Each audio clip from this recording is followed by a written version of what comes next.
Recording in progress.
Tes 1 2 coba.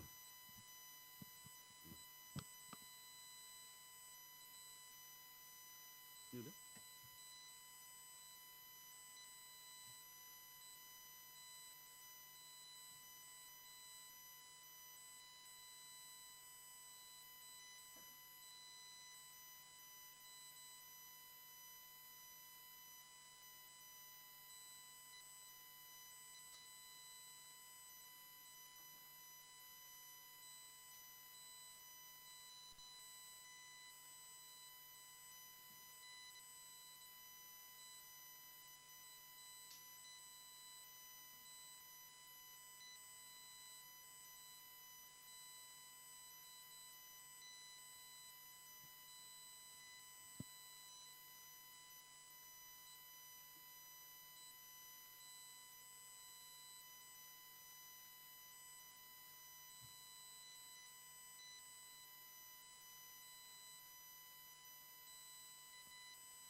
Assalamualaikum warahmatullahi wabarakatuh.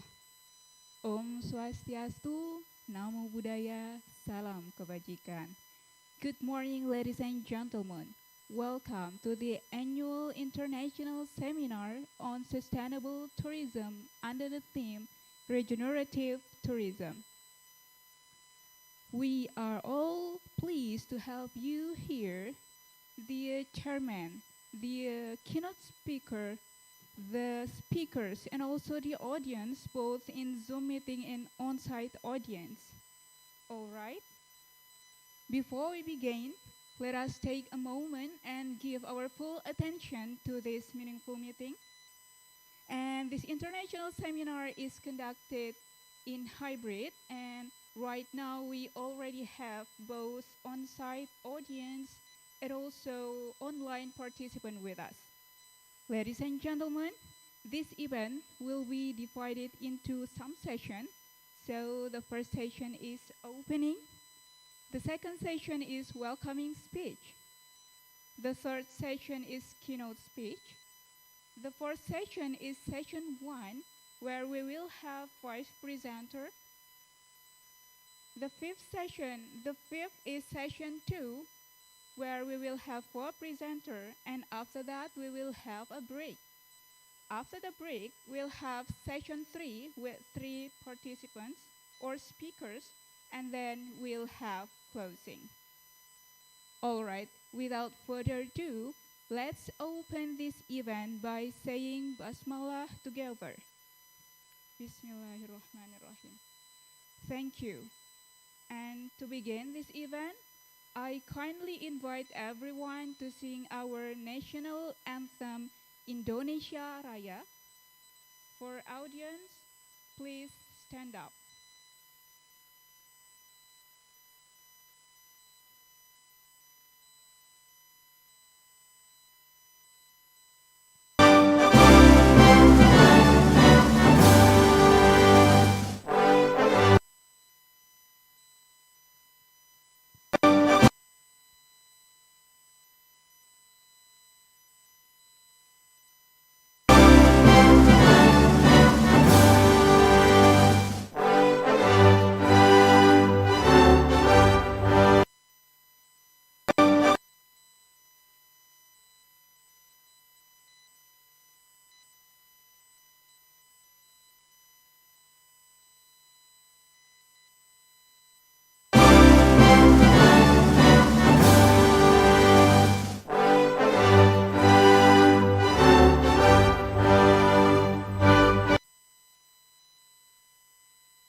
Thank you. Please be seated. Ladies and gentlemen, our next agenda is welcoming speech by the chairman of Sekolah Tinggi Pariwisata Mataram. For Dr. Halus Mandala, time's yours.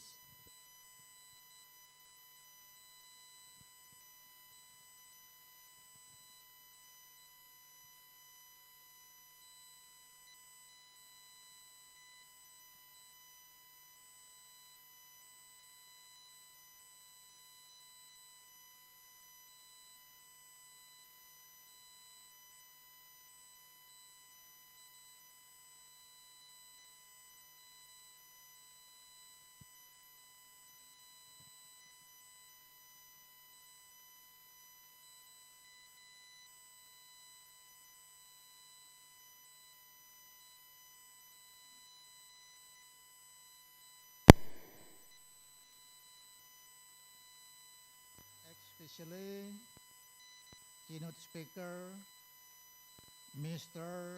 Dr.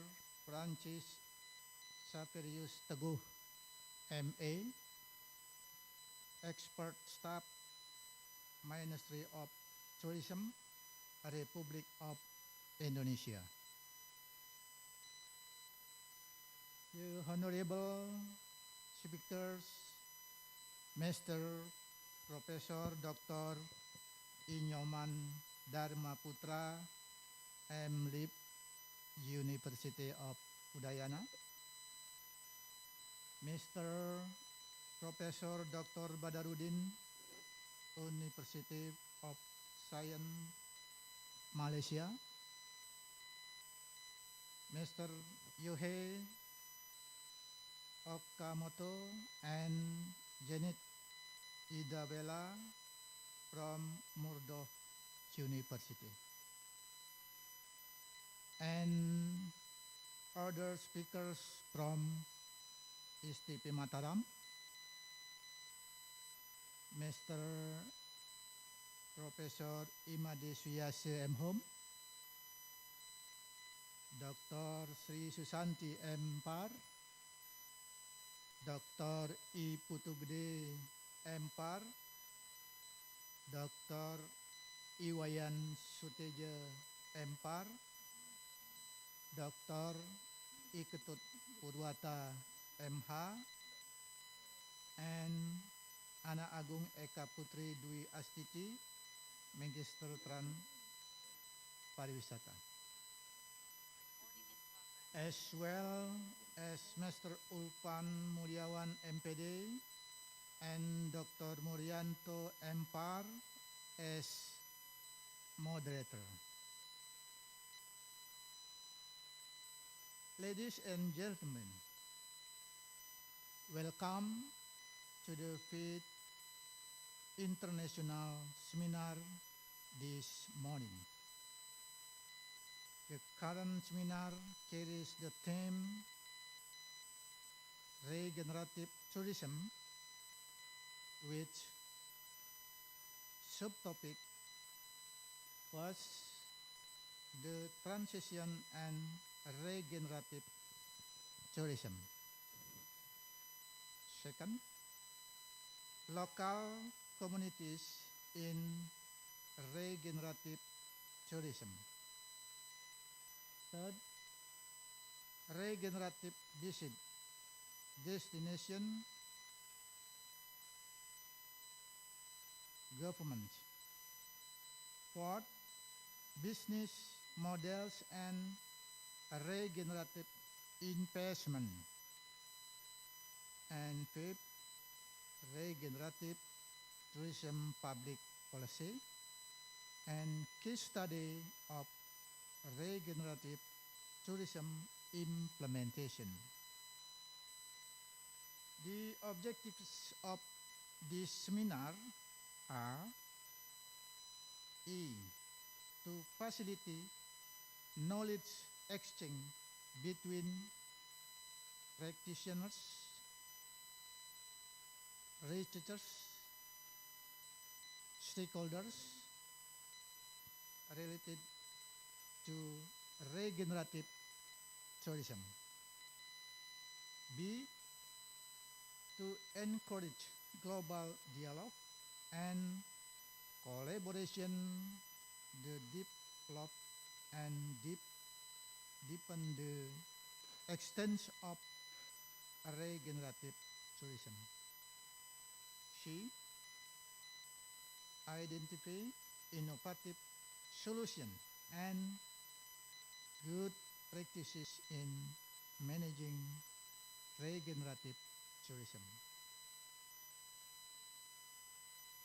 The expected output of this seminar is in the form of conference proceeding and international scientific journals. As the leader of STP Mataram, I would like to thank you for your participation in this seminar, both as keynote speakers and as participants. We apologize for the unexpected moment during this international seminar. Finally, congratulations and good luck with the seminar. Thank you.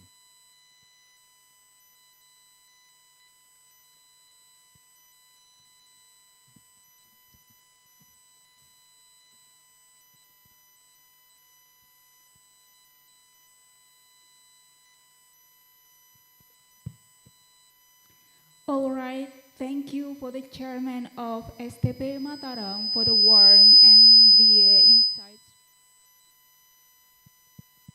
Sorry. Thank you for the chairman of STP Mataram for the warm and insightful speech. And ladies and gentlemen, right now we are going to move to the next agenda. There is a keynote speech by Dr. Franciscus Saverius Teguh as an expert staff of Minister of Tourism. And right now we are already connected to Dr. Franciscus. Good morning, Dr. Franciscus. Oh, morning. Hope my voice bits clear. Yeah, it's clear. Yeah, it's okay. clear. So thank you very much. Now, Okay, thank you very much. So, ladies and gentlemen, please welcome Dr. Franciscus Saverius Teguh. For Dr. Franciscus Saverius Teguh, time's yours. ya, terima kasih. Many thanks.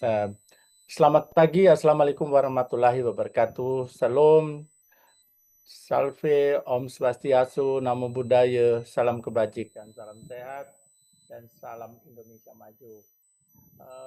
Kepada Bapak Dr. Halus Mandala yang saya hormati, Chairman of the STP Mataram, all the speakers di sini here, Profesor Dr. Nyoman Dharma. Good morning, Pak. Pak Prof. Dr. Badrudin from Malaysia, and also Dr. Yohi Okamoto from Marduk University, and also all speakers, participants, ladies and gentlemen.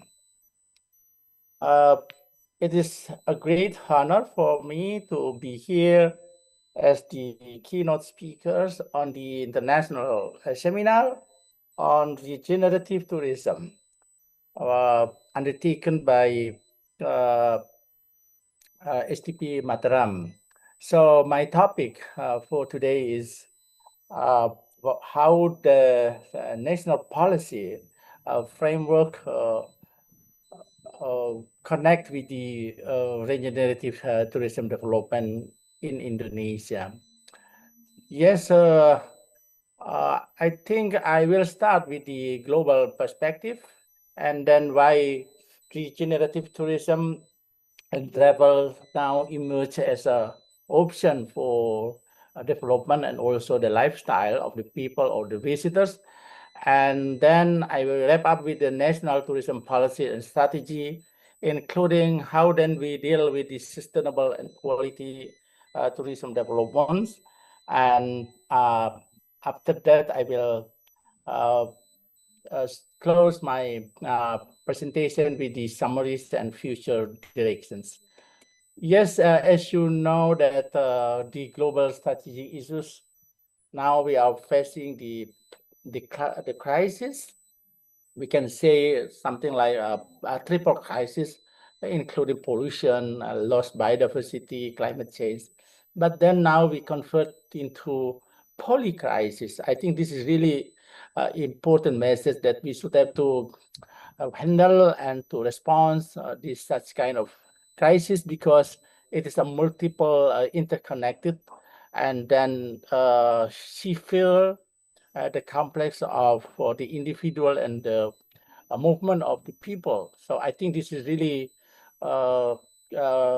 regards to the flow of the international travelers, including domestic and local tourism perspective. So in the same times, we really see that the sustainable tourism challenge now we should have to take into account.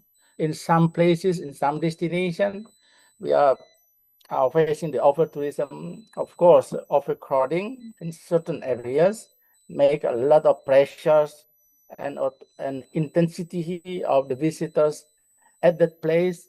And again, we suffer with the climate, biodiversity loss, and also gaps of the regulation and law enforcement, again, conflict with the communities. So in the same momentum, we are linked with the future market trends and also the tendency of for the green economy, renewable energy, and again, how to adopt the digitalization and artificial intelligence in the same time. So here, I would like to underpin that is all the complexity of situation that push and make tourism should be adapt to this kind of challenge. So why regenerative travel or regenerative tourism is on trend now in our tourism sectors? I think we come from a certain perspective in terms of the sustainable travel report. For example, from the Booking.com survey, 76% of travelers now desire to travel more sustainably, and again, more than 60% wanted to live the places they visit in a better condition. So I think this is again how we properly put in the context of the sustainable tourism. Beyond the sustainable tourism, then we come to the regenerative tourism principles that we underpin, or the regenerative tourism underpin the principle of the local community involvement or engagement, environmental restoration, and also cultural preservation. So again, in views of tourism as a living system, so then ecological responsibility, community involvement, sustainable development, and collaboration are on place. Ladies and gentlemen, I think the message for regenerative tourism again put the actively a contribution from the visitors as an actor, and then how then they are more be responsible for the regeneration of the local ecosystem, as well as economies and culture. So that is the main ideas of the regenerative tourism. So that's why, therefore, the regenerative tourism requires the collaboration and cooperation, as well as partnership with all stakeholders. As mentioned before, I think in my slides, I would like to show you how to compare between the sustainable tourism approach and regenerative tourism. So again, in my perspective, still the regenerative tourism comes from the sustainable tourism approach. But then I think for the regenerative ones, they are more focused on the restoring, improve, and again strengthening the social culture and environmental ecosystem through tourism activities. So then make sure leave the destination in a better condition. When they come to destination, and they make sure, they ensure that when they leave the destination, it's again, they are more responsible for the better condition of the destination. So this is they need the active contributor, active actor from the visitors. So the ecosystem rehabilitation, the regenerative of the agrotourism, for example, and reviving the local culture is on place. So I think a lot of experts or authors of books, they are really focused how to dig out the concept or the approach of the regenerative tourism. So I think this is really important for the policy framework.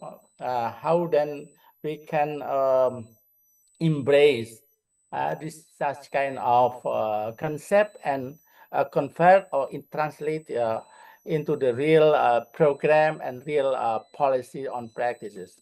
So so that's why I think we as the policy framework right now, we see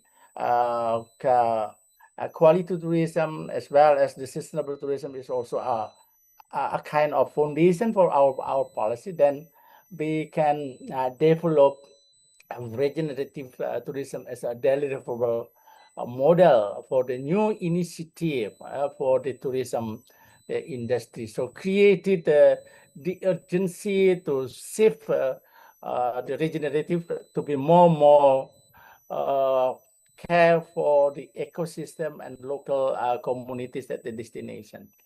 So, ladies and gentlemen, as you know, that tourism is a part of our government framework and program. See the key as the key sector, we believe that we can achieve the target of 60% the economic growth. That is also the government target. So then, how the tourism sector can contribute to the economic growth? It's also one thing that we should have to consider and to translate into real program to develop the quality and sustainable tourism. So as a part of our national tourism policy, so we achieve goals not only in terms of the numbers, but also make sure the quality of social culture as well as ecological or environmental aspects. So I think this is really important to make a balance between the economic point of view in the certain dimension and include the social culture as well as the environmental one. So the blue-green circular economy, for example, is also one of the program that we push and we drive the implementation of the sustainable tourism as well as the regenerative tourism. And you see that some strategy that now we are working on the ground, including human resources development. So thanks a lot to the participation of the education center, including STP, Mataram. So you are in the right track. How then we can prepare the quality human resources as the main actor for the development of tourism in Indonesia for the future. And then some strategy that also including how then we deal with the funding and investment in tourism as well as supply chains. Ladies and gentlemen, again, I think the government put tourism and sustainable and regenerative tourism as the priority in our program, approaching to creating a net positive impact on the environment and local communities. So, as you see that we have developing 10 priorities destination and 3 regenerative destination during a 5-year plan up to 2029 as our medium-term program. So we are also focusing still in Mataram, in the island of Lombok, because Lombok, including Mandalika, is also one of the priorities destination. But again, for the rest of the regions across the country, yes, we still support and facilitate any initiative relevant to the tourism development programs. Then again, we push to bring all the destination, all the development program to be included or refer to the guidelines as well as standard adopted by the government as the policy direction for sustainable tourism destination. Yes, we also put on place the issues of the integrated tourism master plan as a part of our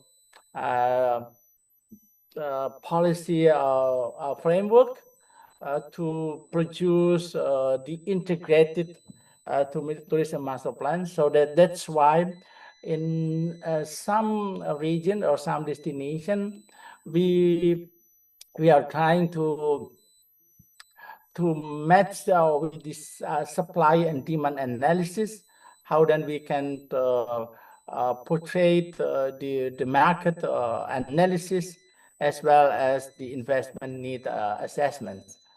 Ladies and gentlemen, here I think it's really in line with the priorities destination in the country, because in our plan, we also push 3 destinations to be more regenerative, including Bali and Greater Jakarta, as well as Riau Island. So these 3 priorities, regenerative destination, can be as a barometer for us to measure the quality, the journey of the practices of sustainable tourism, as well as the regenerative one. So I think this is again our framework and also the strategy to boost the sustainable and regenerative tourism in this country.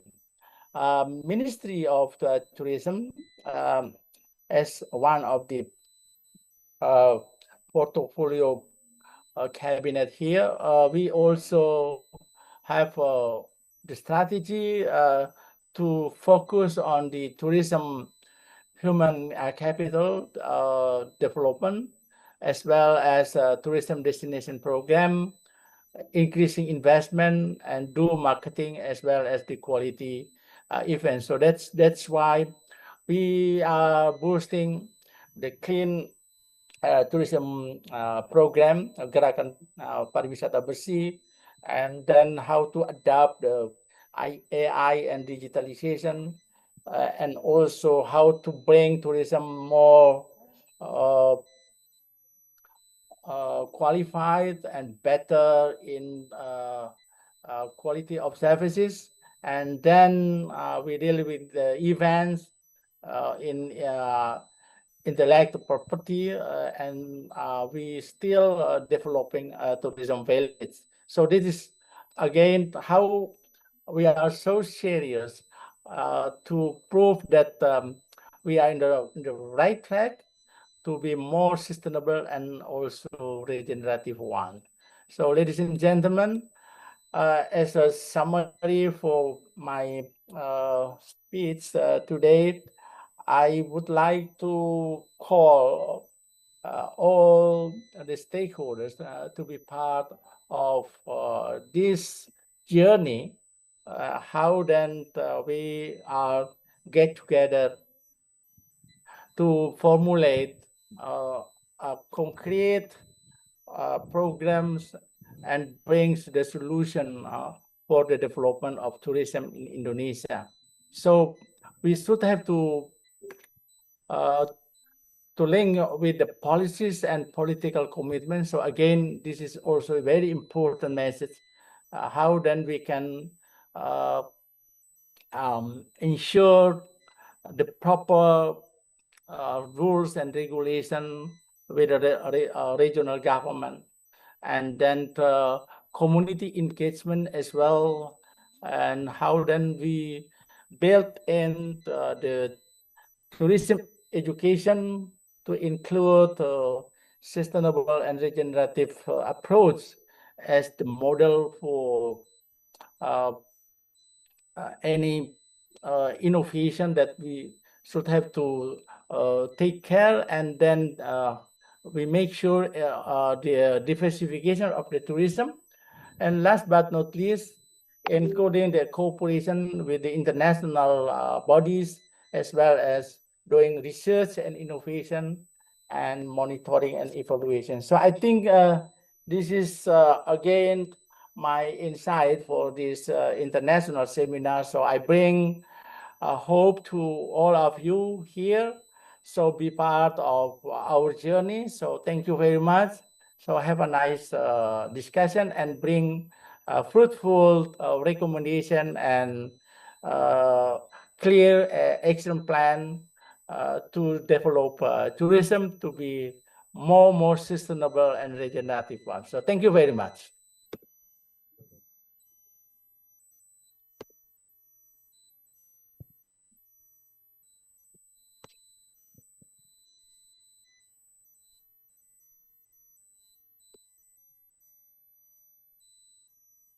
All right, thank you very much for Dr. Francisco Saverius Teguh for your enlightening speech. And then, ladies and gentlemen, now we are going to move and to step into the next agenda. That is our main agenda. That is presentation session. And to guide us through this session one, we already inviting our moderator, who is not only have years of experience in tourism field, but also very passionate in knowledge sharing. So without further ado, please join me in welcoming Mr. Ulfan Mulyawan. Hello, good morning, Mr. Ulfan. Hello, good morning, Miss Eka. Can you hear my voice clearly? Yes, it's clear. All right, Okay. for Mr. Ulfan Mulyawan, time's yours. Well, thank you, the Master of Ceremony. Assalamualaikum warahmatullahi wabarakatuh. Good morning, ladies and gentlemen, the honorable keynote speakers, and all distinguished guests. Welcome to the 6th International Seminar of Sekolah Tinggi Pariwisata Mataram. Our theme this year is regenerative tourism. And my name is Ulfan Mulyawan. I'm going to be the moderator today. Since tourism contributes to 8 to 10% of global carbon emissions, and many popular destinations suffer from over-tourism, cultural erosion, and environmental degradation, minimizing the negative impact of tourism activities and maintaining the current resources is no longer considered enough. Thus, renewing, restoring, and revitalizing the local ecosystem, cultures, and communities should be the priority to leave the destination in better condition, socially, environmentally, and economically. Today, the deeper and more comprehensive notion of regenerative tourism will be presented by, in the first session, 5 keynote speakers. And we have, the first is Mr. Yohei Okamoto and Janet Idawala. Good morning, sir. How are you? Can you hear my voice clearly? Yeah, we can. Can you hear us? Yes, your voice is clearly. Thank you, Mr. Yohei Okamoto and Mr. Janet Idawala. And then they are from Murdoch University. And the second, we have Professor Dr. Inyoman Dharma Putra, MLit PhD from Universitas Udayana. Good morning, Prof. Hi, good morning, Ulfat, and also all the participants of the How are conference. you? How are you, Prof. Dharma? I'm fine, thank you. Yes, thank you, sir. We'll come back to you later. And then we have Professor Dr. Badarudin from Universitas Sains Malaysia. Good morning, Prof. Assalamualaikum and good morning from Malaysia, everyone. Waalaikumsalam warahmatullahi wabarakatuh. Good morning from Lombok, Professor. Thank you for joining us.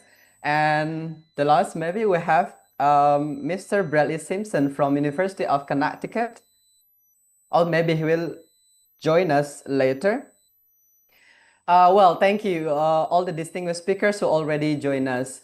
Let me explain that the seminar will be divided into 2 sessions. On the first session, we'll have all the speakers presenting the topic, where each speakers will take 15 minutes for the presentations. And on the second session, we'll have a discussion. There will be only 5 questions allowed. All audience are invited to ask some questions after the presentation by raising hand or typing a question on the chat box. Then we are going to read that for you. Since the presentation all in English, please use the appropriate language. Use English for delivering your questions. And for your information, our audiences today are from various backgrounds. They're faculties, researchers, members of Regional Legislative Council, and staff of Department of Tourism, and also students. Well, let's start now. The first presentation will be delivered by Mr. Yohei Okamoto and will be continued by Mr. Janet Idawala from Murdoch University. The topic is Digital Nomads, Public Policy, and Regenerative Tourism. However, let me firstly read the CV of Mr. Yohei Okamoto. He is an Associate Lecturer of Social Science, School of Humanities, Art and Social Science in Murdoch University. And his current research project focuses on exploring approaches to integrate transformative learning and reciprocity into study abroad programs. He obtained his Bachelor of Business Administration in 2008 in Kyoto Sangyo University, Kyoto, Japan. And then he finished his postgraduate diploma in 2012 in Murdoch University, Perth, Australia. And then in 2016, he completed his Master of Philosophy in Murdoch University. And then he achieved some awards. One of them is Best Paper Awards, Asian Tourism Research Association Conference, ATRAC, from Prince of Songkla University, Thailand, Songkla in 2018. Now, ladies and gentlemen, please welcome Mr. Yohei Okamoto. The room is yours. Hi, everyone. Can you hear us well? Yeah, your voice is Great. clearly, sir. Excellent. And then can you also put the slides that I have given to you, or should I share that ourselves? Okay.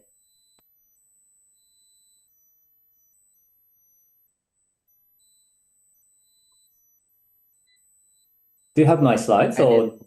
Yeah. Mr. Dila, All right. Well, whilst you're doing, wait for a second, sir. yeah, whilst you're setting it up, we just Okay. introduce ourselves. So my name's Yohei from Murdoch University. And then, yeah, thanks for lovely introduction. We are so honored to be presenting here today. And then we have my colleague Janice, and Janice is a PhD candidate at Murdoch University, looking into regenerative tourism. So I invited him to join the presentation because that is his focus. And I'm also doing my PhD research at the moment, looking into digital nomad and public policy issues, specifically looking into Japan. So yeah, so we're trying to sort of combine our expertise in this presentation. So I hope everybody would pick up a few interesting things, and then looking forward to discussions. And I want to start with acknowledging that we are joining this wonderful presentation from the land of Whadjuk nation of Noongar nation Whadjuk people. And this is like a tradition we have in Australia where we acknowledge the traditional land and the custodians who has been looking after the land. So we are joining from the Whadjuk Noongar land. So then we pay respect to their enduring and dynamic culture and the leadership of Noongar elders past and present. Next slide, please.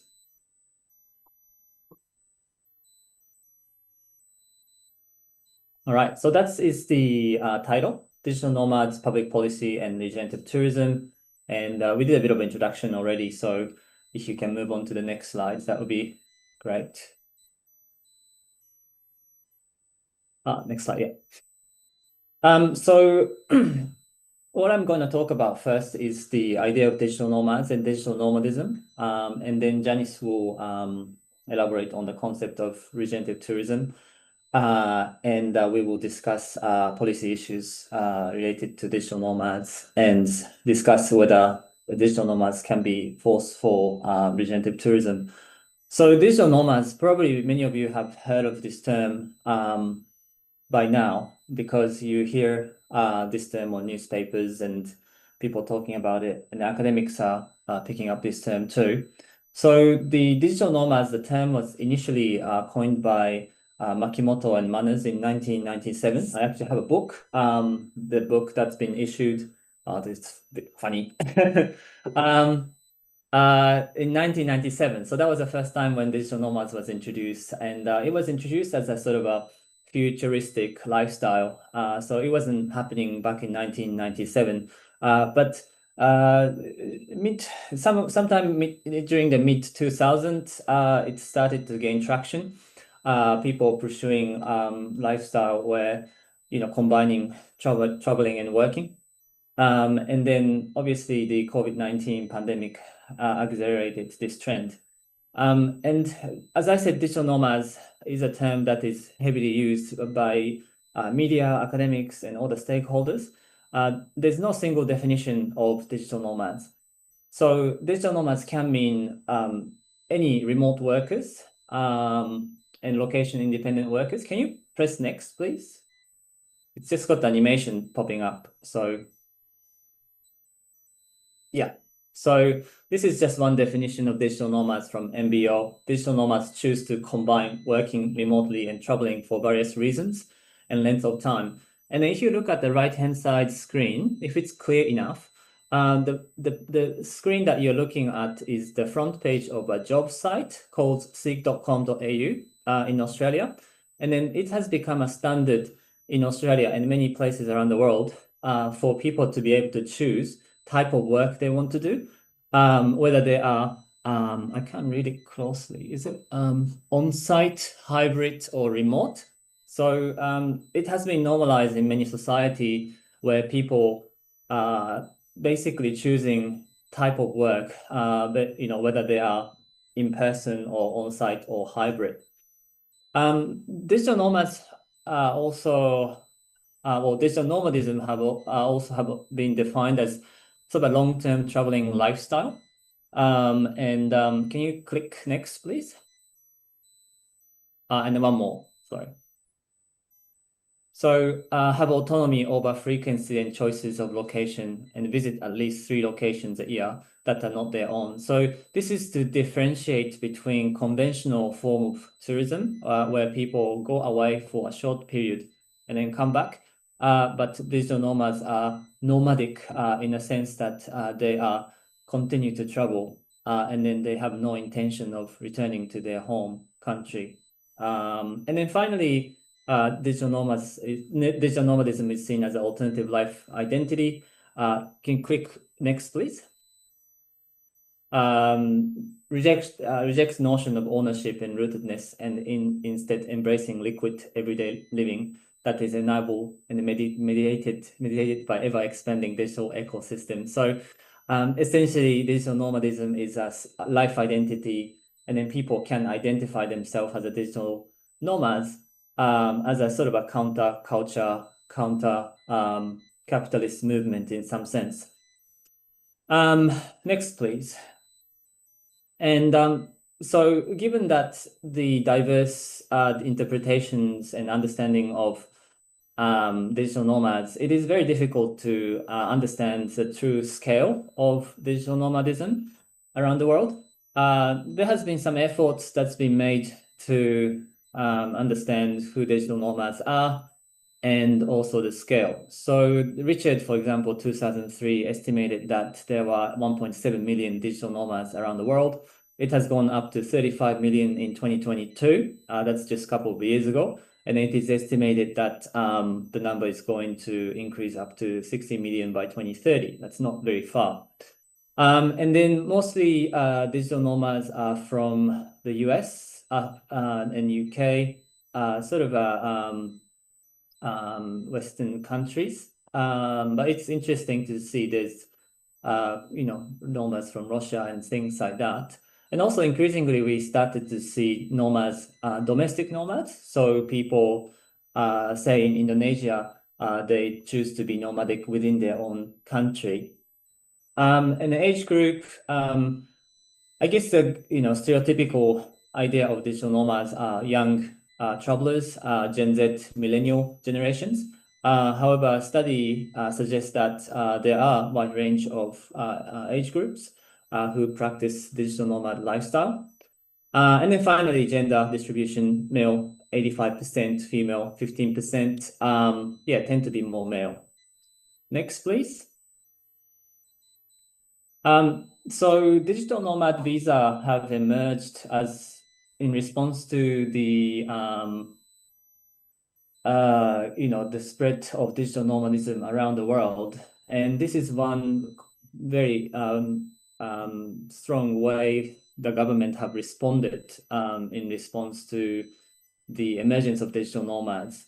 So whilst digital nomads visas comes in many different names, formats, they offer visa holders an opportunity for extended stay, typically 6 months or longer, and permission to work for organization outside of the country. So what I'm putting on the screen is the list of countries that have been offered digital nomad visas since 2020. So Estonia was the first one to offer digital nomad visa back in August 2020. And then many island nations followed. And this was mainly to mitigate the negative economic impact of COVID-19. So Anguilla, Barbados, Bahamas, and places like that. And then, in the post-COVID era, program sort of broadened to many regions around the world. And then around Asia, in some countries in Africa, and also Europe, and so on. And then Indonesia is one of the latest countries to offer digital nomad visa program. It came along, I believe, in 2024, April 1st. And E33G visa that allows foreign national to work up to 1 year, I believe. So I'm not a visa consultant, so don't quote me on that. But so Indonesia is one of the latest countries to introduce digital nomad visa. Well, they don't call it digital nomad visa, but they call remote worker visa. Next slide, please. So this one is interesting to think about. There's about 50 digital nomad visa have been introduced, And then the government have different rationales for introducing digital nomad visa. And Koskeras and Becker's, in their studies, they look into the rationale, why they wanted to welcome digital nomads in their countries. And then they identified 3 different rationales: tourism rationale, wealth accumulation rationale, and then immigration rationale. So tourism rationales essentially focuses on recognizing digital nomads as a new tourism segment due to their potential for economic benefits for long stay, high spending tourists. Longer duration means more spending, an opportunity for shortening off seasons, which can address the issues of seasonality that many destinations face worldwide. And the second one is wealth accumulation rationale that aims at attracting foreign residents to encourage domestic spending and investment. So similar kind of visa to like retirement visas. And then finally, immigration rationale aim to attract highly skilled digital workers and then give them those digital nomad pathway towards permanent residency and alternatively citizenship. So from this perspective, digital nomads are perceived as a potential pool of globally connected and highly skilled elites in this competitive migration market. All right, so I'm going to hand over to Janice to talk about regenerative tourism. Here you go. Yes, thank you. So before we make an interlink between digital nomads and regenerative tourism, we'd like to spend a few minutes to talk about regenerative tourism in general. Can we please move on to the next slide? So regenerative tourism is a concept that has gained notable traction in the last few years. While the notion of regeneration and tourism has existed within broad academia for quite some time, the first instance where regenerative tourism as a word was first explicitly referred to was back in 2007. But the concept really started gaining traction, especially with the advent of the COVID-19 pandemic, where we saw both tourism practitioners and tourism scholars alike started realizing the need for business to move on more than business as usual. And therefore, regenerative tourism started emerging as this contemporary and alternative paradigm, which focused on sort of transforming the potential of tourism places while also ensuring that the destination and its all living and non-living stakeholders are provided with net positive benefits. Next slide, please.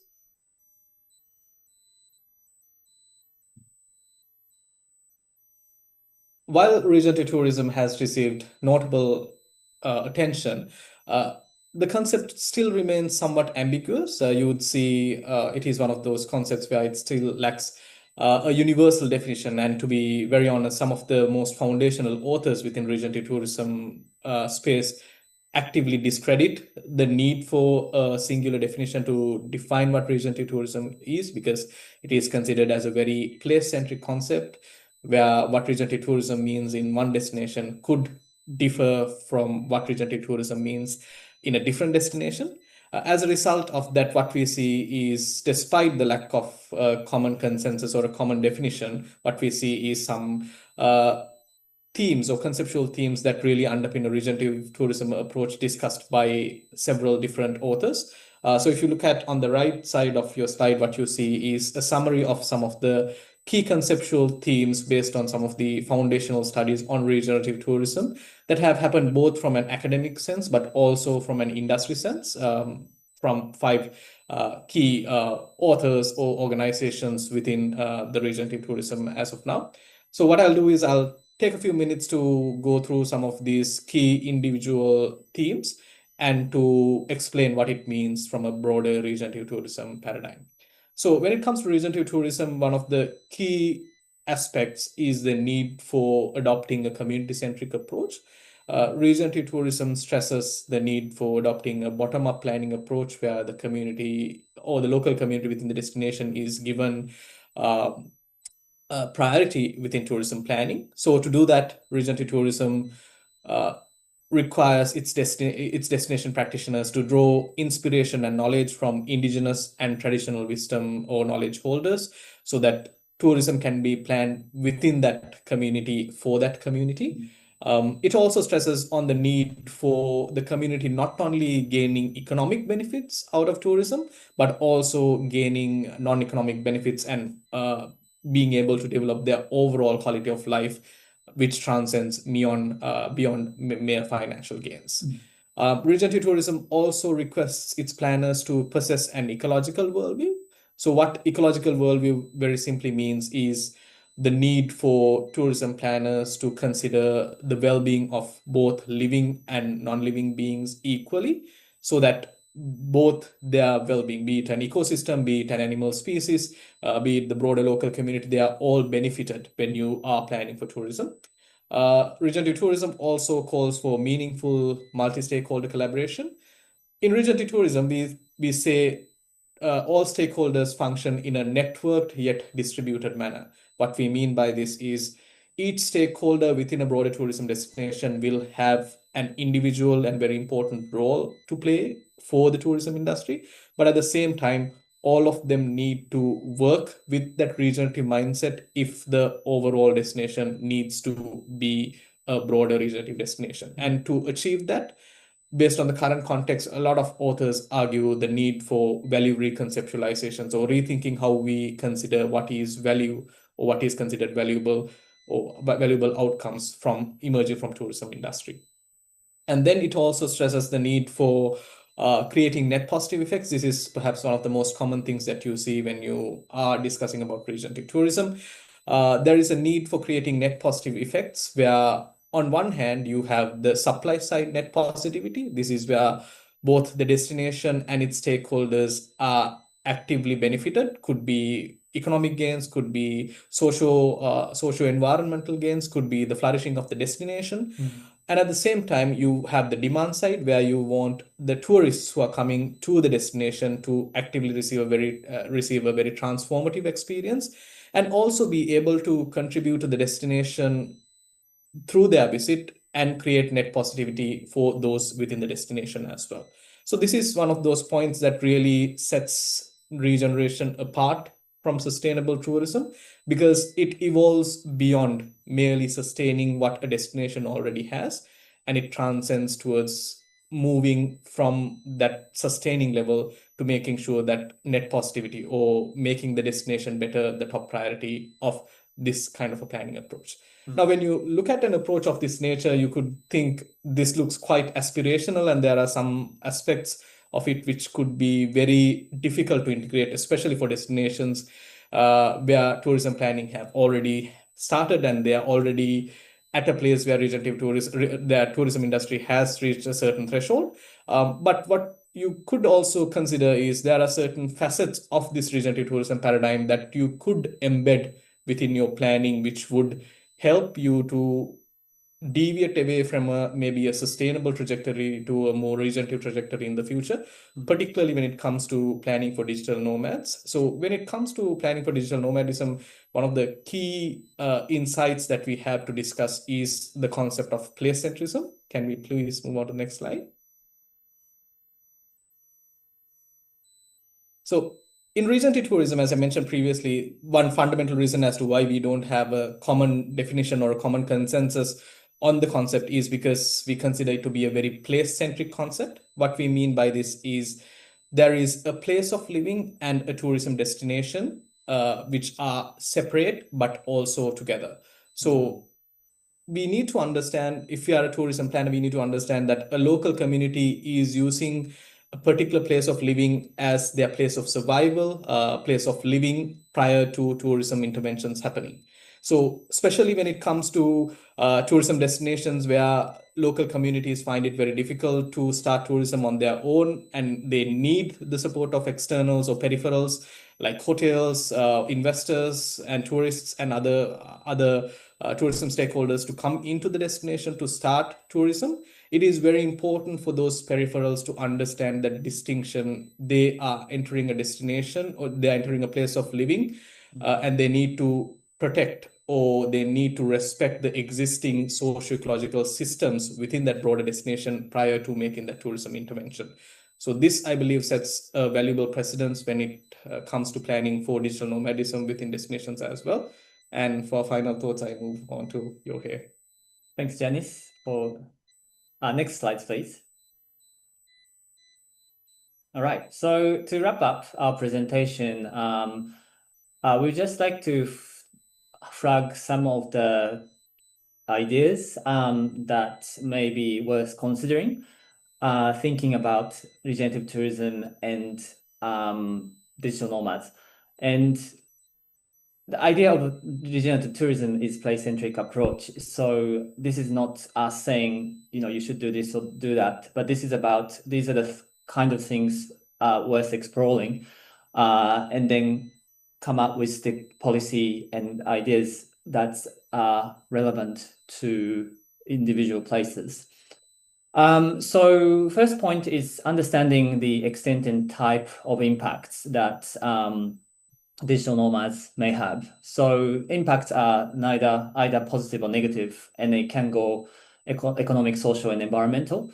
So it is really important to consider those impacts that digital nomads have on destination, and also as a place of living and a tourism destination. And then the focus should be on looking at the potential for creating net positivity. It is obviously very easy to say than do it. But digital nomads are often seen as people with a unique set of skills, and they have potential to contribute in one way or another in the destination. Establishing rationales is very important as well. So the question of why we want digital nomads or why we do not want digital nomads, and there are many different reasons governments are showing interest in attracting digital nomads. So it is very important to discuss or ask these questions involving relevant stakeholders and then community members of the community. And on the right-hand side of the screen, this is a screenshot from one of the studies in digital nomad stakeholders. And there's emerging recognition that digital nomads sector is emerging with a unique set of organizations from local to international.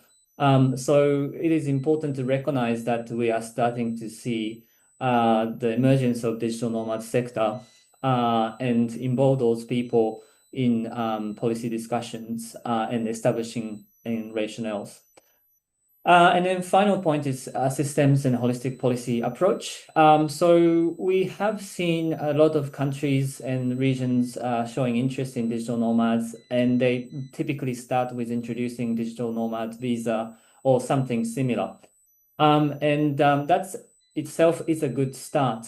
However, just introducing visa doesn't necessarily create the digital nomad sector that is regenerative, sustainable, or any ideal state in any way.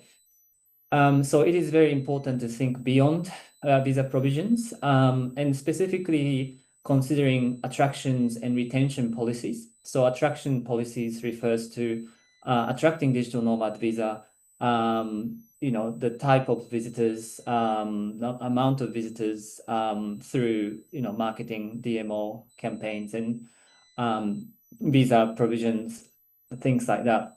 And retention policies refers to once they are here, how they're going to, what kind of benefits they will get or not get, so that they will stay or not stay.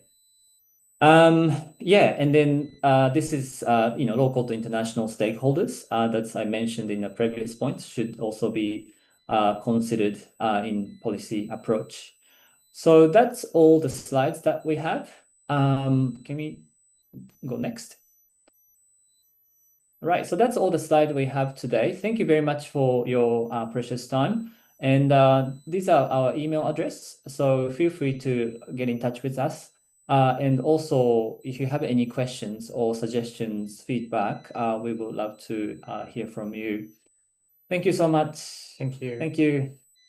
Well, thank you very much, Mr. Yohei Akamoto and Mr. Janith Idawala. As I have summarized that the digital nomads emerge and increase since the COVID era, and it's rapidly increasing with the highest, we place the Gen Z as the highest actor for that. And the idea of the regenerative tourism approach, it should go beyond the sustainability as from community to community, and also it should give the positive impact in terms of economic, social, environment. Of course, it's not only about economic, but also for all aspect of life development. And we should also considering, the extent type of the impacts, and then also the as the rationales why this nomad should be should be run or not. And the last one is talking about the holistic policy approach. Well, thank you very much, Mr. Yohei Okamoto and Mr. Janith Idawala.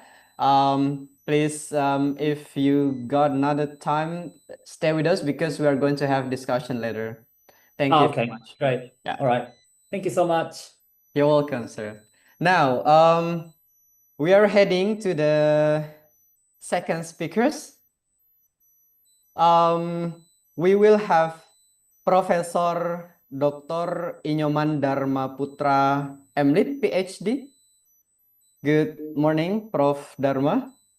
Good morning again, Ulfan. Yes, thank you, Prof. Dharma. And the topic that will be presented by Prof. Dharma today is over-tourism and regenerative tourism, rethinking the tourism area life cycle. However, first, let me read your curriculum vitae, Prof.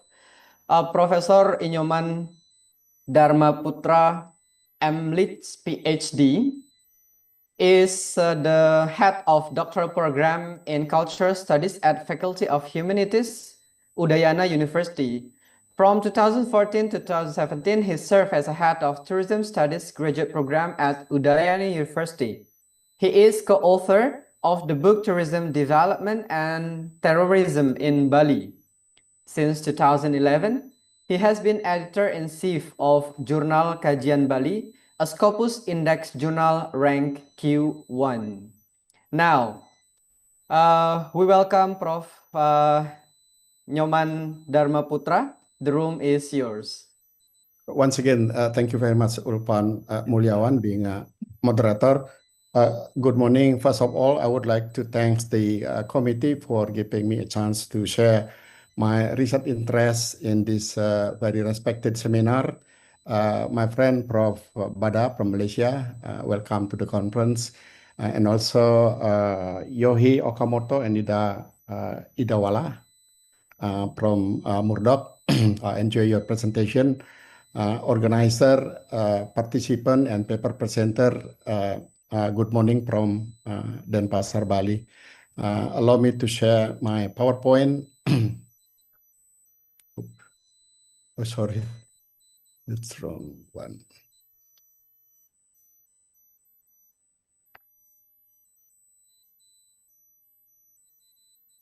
Yep.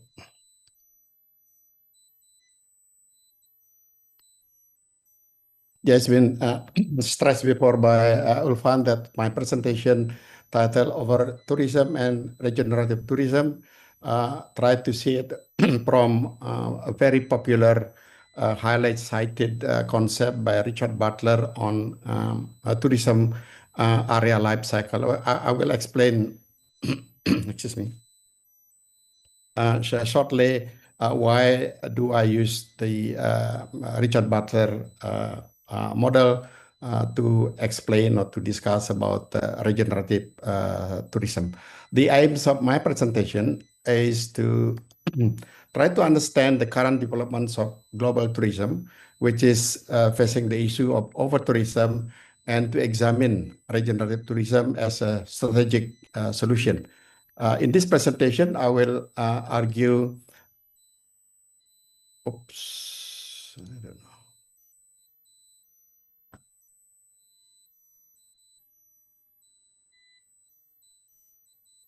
Yep. I will argue that while leading global tourist destinations face the problem of over-tourism and regenerative tourism offer various solutions, each destination nevertheless requires its own specific approach according to its unique condition and characteristic.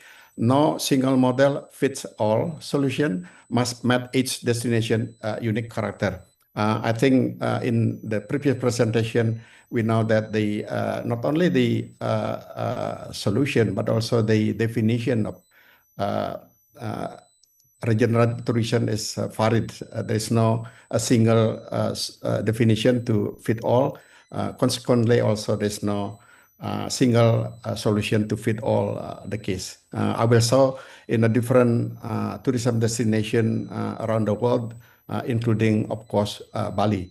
But first, I would like to stress a quote that I like it very much. The quote is from Hes Linga, 2022, who says that sustainable tourism was the jargon of yesterday. Regenerative tourism is the industry buzzword of today. This could certainly reflect how dynamic the development of tourism.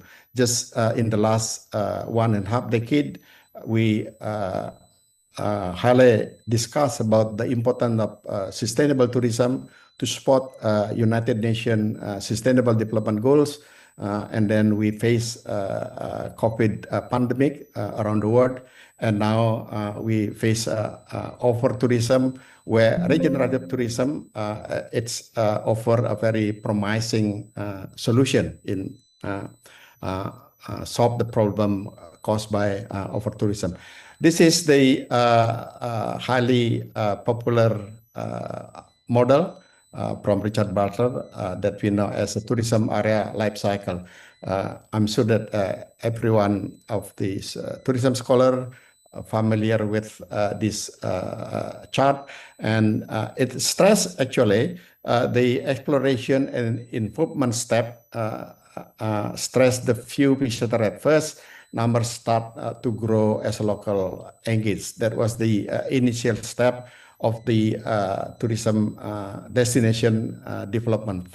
But in general, as I put in the different color of word here, the models by Butler seems, and also the way we generally understood them is emphasis on the numbers and also the growth, the numbers and the growth in the development to consolidation fase, for example, it starts as a rapid growth in tourist number. Infrastructures expand to meet demand. So a growth is very given emphasis in this point.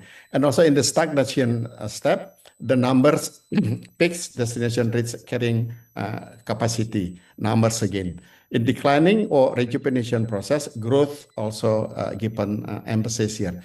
Since Butler's model places emphasis on the continual growth of tourist number, it can be interpreted as implying a tendency toward over-tourism if such growth is left unmanaged. Now, we can see what it really means by over-tourism. That's some definition over, but again, like other word has been emphasis by previous speaker, that over-tourism also pluriversal words, where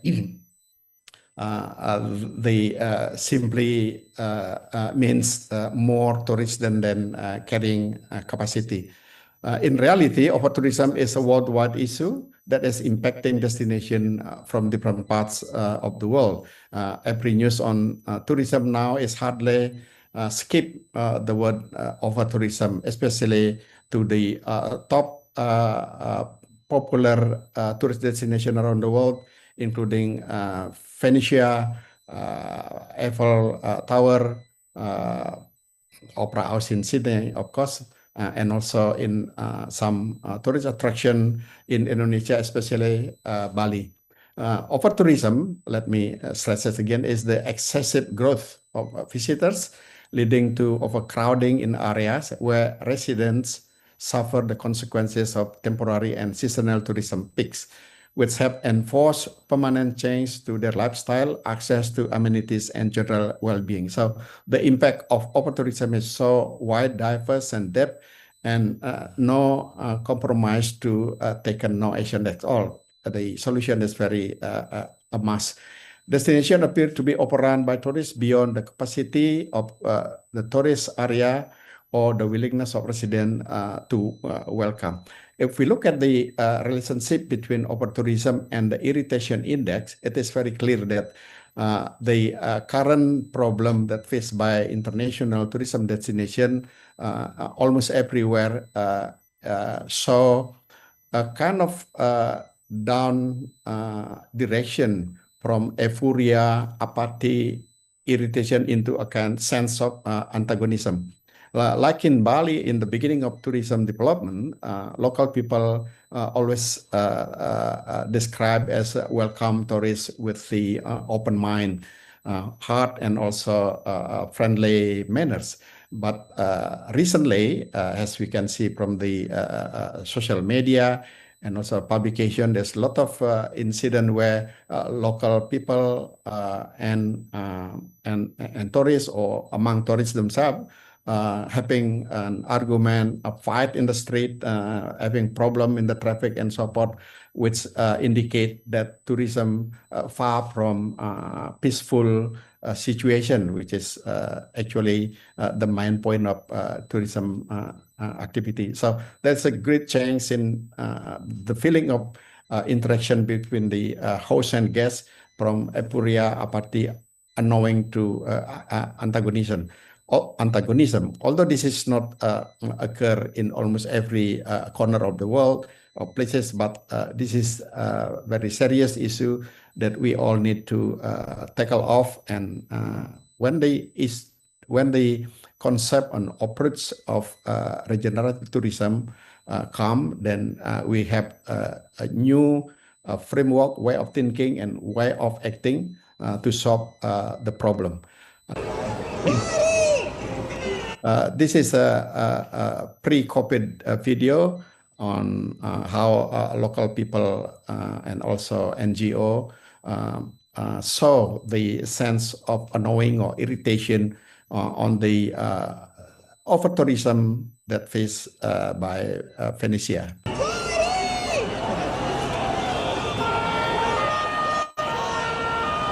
Venice right now is like a Disneyland. If we don't find a solution, it could be a Machu Picchu, a city with the beautiful marbles, but without a real life, without citizens.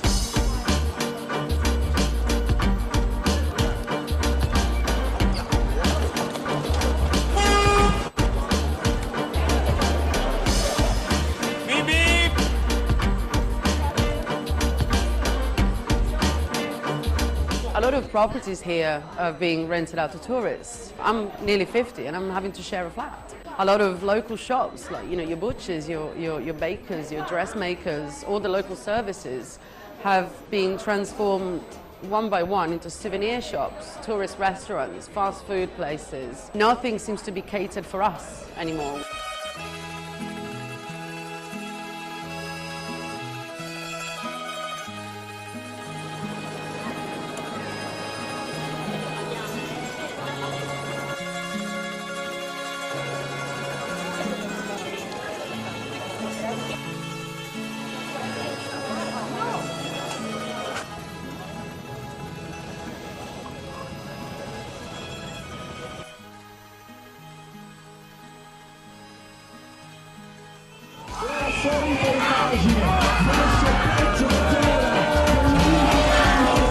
Yeah, I might stop it there, but it's clear from the video that how people protesting the over-tourism that experienced by Venice. We know that Venice is a place that every people around the world dream to see and to visit. But it's clear from this video that how local people feel very sad to the place that they used to live, and many of them already leave the place. Then consequently, Venice become a place without people. It's become a tourist attraction for itself. So it said things. And if we look at from the Butler model area, tourism area life cycle, the more number of people visit the place, the more indication of the destination to rejuvenate. But again, what that's all means if local people feel sad to what happened around them. It'll be more things like this can be seen in other parts of the world. And this is Barcelona old pictures that are very distressing, where so many people and local people say, tourist, your luxury trip might delay mystery. This is in Ubud and also other part of villages in Bali like Canggu. The traffic jams occur everywhere, and we thank God people still come to Bali. We hope they have a good time, but who knows? When they come to Bali now, they experience all the traffic. They might not like to come again, and this is not good, as what we can see in the case of Venetia, where tourism kill tourism development, kill tourism destination. It is very serious. This is more thing occur in Ubud, how many people seems to be very stressful, and they will do anything they like to do to save themselves, to get their way through. Like, argue with the policeman, something that would not occur in a Western country. A lot have been written about over tourism. Of course, I don't need, I don't say that I read all the books, but in general, we can see that the over tourism become a very serious issue. And thanks to scholars who are doing research about this, with a good for us studying tourism, and also contribute to find a solution for over tourism. In many countries, including also Indonesia, of course, the way to understand over tourism is varied. And here I quote one of the most different one is from Paul Tekpar, tourism politic Bali, who said that from their perspective, based on the research in 2004 in 3 locations in Bali, Canggu, Sanur, and Ubud, they say that the Bali has not yet reached the state of over tourism.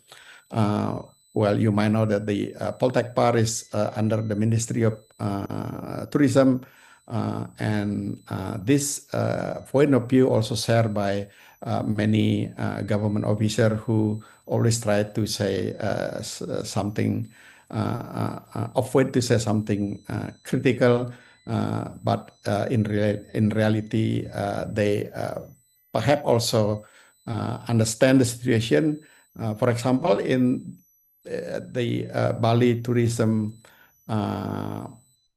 provincial head say, what happened in Bali now is not over tourism, but instead over concentration, by saying that in other part of Bali, many quiet place, nice to visit, only in certain part the concentration of tourism seems to be over carrying capacity.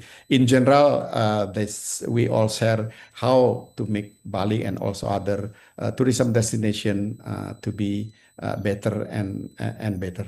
And regenerative tourism will offer some solution later on. This is all the media now put the Bali in the news of over tourism. Or in another words, whenever I read news media that talk about tourism, Bali is always included there. Means that a very serious thing occur in Bali.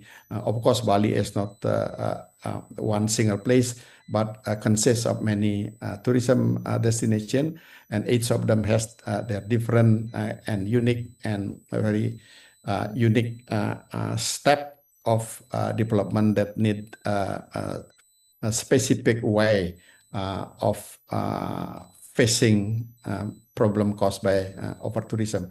And this is another news discourse which has a very strong saying, paradise under pressure, and quote Mr. Sandiaga, who sometimes play the word when development is needed,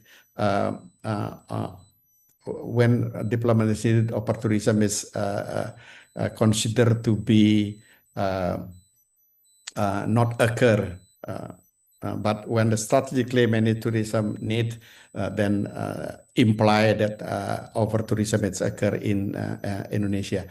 Now we come to the concept or approach or theory of regenerative tourism. Has been mentioned by a previous speaker. Regenerative tourism offers a new approach to travel that goes beyond minimizing harm. Dr. Frans Teguh, in his keynote speaker at the beginning of the conference, also highlight the difference between sustainable tourism and regenerative tourism, in which the latter is a development of the former. So there's a connection or continuation between the concept of sustainable tourism and also regenerative tourism. Although in other books or publication, we saw some difference and also the important element of the regenerative tourism, which is not explicitly contained in the principle of sustainable tourism. Instead of merely sustaining resources, it seeks the regenerative tourism to restore, renew, and enhance the natural, cultural, and social system affected by tourism. So the keyword is restore, renew, but also there's a very interesting word that I like it very much, where in the last point, that in the context of climate change and biodiversity loss, regenerative tourism provides a pathway to transform tourism from a model of exploitation into one of, this is very interesting concept, healing and resilient. And if we're talking about healing, it might good to see what happened with the Maya Beach. This is again old video, but it really expressed the message of the importance of healing, not for human being, but from coral reef, and how the Maya Beach was closed by the Thai government in order to allow coral reef and other underwater life to grow naturally.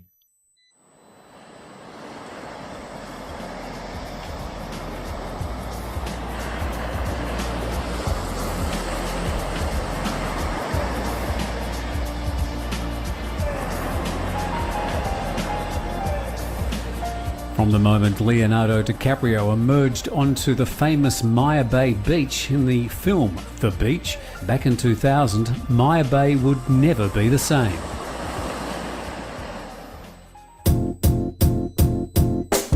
The publicity from the movie made the beach famous, and once the Chinese started visiting the Andaman area, Maya Bay was one of their targets.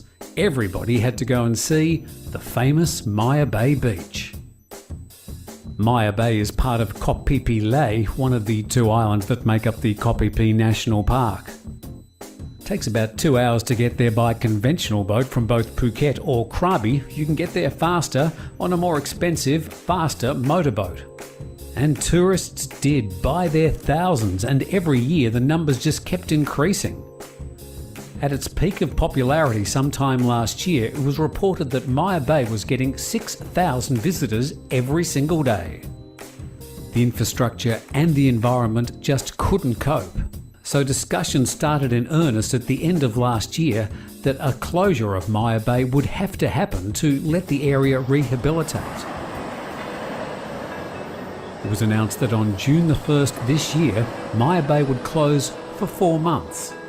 The closure, they said, would allow the area time to breathe, to rehabilitate, to recover from too much tourist love. In the middle of September, it was announced that another month would be added to the 4-month period, making the closure of Maya Bay 5 months, allowing it to open just before the high season. But today, the announcement that Maya Bay is now to remain closed indefinitely. They say the 4-month closure of Maya Bay has failed to restore the beach area as anticipated, so the National Parks Authority has issued a letter extending the closure of the bay. The order refers to both Maya Bay and Losama Bay. So now Maya Bay can recover in peace for an extended period, hopefully as much time as it needs to recover its former pristine beauty. Tim Newton reporting for The Tiger. So it's clear the concept of recover has been stressed by the journalists in this video. And as I said before, this video is come from the pre-COVID time, but we enlightened to see that the concept of regenerative tourism, although it wasn't as popular as it is now, already applied or implemented in Thailand to tackle over tourism. And this is some table that I got it from the ChatGPT. I would like to stress the interesting part, principle of regenerative tourism, heal and regenerate natural system. Of course, this is applied to a certain tourist destination according to its characteristic. Other tourist destination type will also need different type of principle in the context of regenerative tourism. As I said before, that different tourist attraction or destination require a different way of applying principle of regenerative tourism depending on their situation. This is the Taj Mahal. They apply what they call it de-marketing. So they try to not to promote or not to marketing the destination as it is already popular and receive many visitors every day. So three principles that did it here, the general one, the selective and ostensible one. The first one, promoting other monument in Agra, and also the putting the time cap to limit the time for visitor to come. And the selective one, increase entry fees in order to perhaps minimize interest people to visit. Price discriminating strategy, different tourist category perhaps has to pay different ticket between domestic and international, for example, and can also be like a time prime. You know, if you visit in the morning, will be pay different price if visiting in another time. This is in general, not referred to the Taj Mahal. Different association and marketing. The last one that reflect a strong demarketing principle is not to include Taj Mahal in the Uttar Pradesh tourism brochure. When read this point, my mind associated to the monument in Central Java in Jogja. We have Borobudur, which is already very popular, and Prambanan is going to be popular. In order to select the also to control the number to Borobudur, perhaps because it's similar type of monument, strategic supply by Taj Mahal perhaps can be partly at least implemented in promoting Borobudur or demarketing Borobudur, and at the same time promote Prambanan. And this is Machu Picchu, also mentioned by previous speaker. A number of principle of regenerative tourism and also been applied here. One of the very popular tourist attraction, and after searching on the web, I found that various way that implemented in order to manage Machu Picchu to make the tourism experience when they come from far away more beneficial. They stress the time slot, time limit, closing time. Visitor must enter with official tour guide, and official tour guide must already know all the do's and don'ts for visitor when they come to Machu Picchu. Group size are limited to 16 people to ensure the control for easier control. Visitor must follow defined route around the site and so forth. The re-entry is not usually allowed. So some strategies apply here, perhaps also can be copied or applied in another part, although not always overall one. And this is what happened in Penglipuran village in Bali, since they have a high number of visitors during the New Year holiday or Idul Fitri holiday. While the village is very small, the space is not as wide as perhaps one imagine. The management of Penglipuran village, tourism village, based on their discussion with academics who doing a social service to the village, and came to them to make a performance in order to attract visitors who come, step into the village, and not to stay around in the entrance gate, but keen to move away. And they were given announcement that the performance in Bamboo State is going to begin. Visitor who like to enjoy that, please come. So visitor invited to come to the performance, which is free, in order to give more space for the new visitor, arriving new visitor. So this kind of management, visitor management is very important. Of course, the demarketing is not the things that apply here.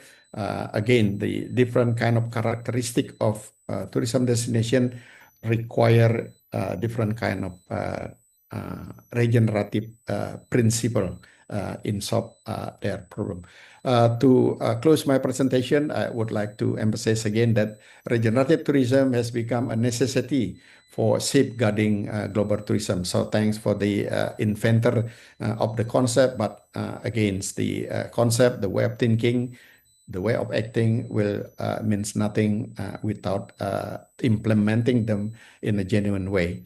Various measures have been adopted by destination manager worldwide, like in like Machu Picchu, Taj Mahal, ranging from implementing visitor management and demarketing strategy to prioritizing destination healing, like what we can see in the Maya Bay. Each region, of course, faces its own specific challenges and seeks to appropriate solution to address them. Ideally, each destination no longer prioritizes growth within the tourism development cycle, but rather focuses on preserving destination quality and the well-being of local community and beyond. I should end my presentation there. If there's time for discussion, I'm happy to share my response. Thank you very much, and time back to Ulfan. Well, thank you very much, Prof. Dharma.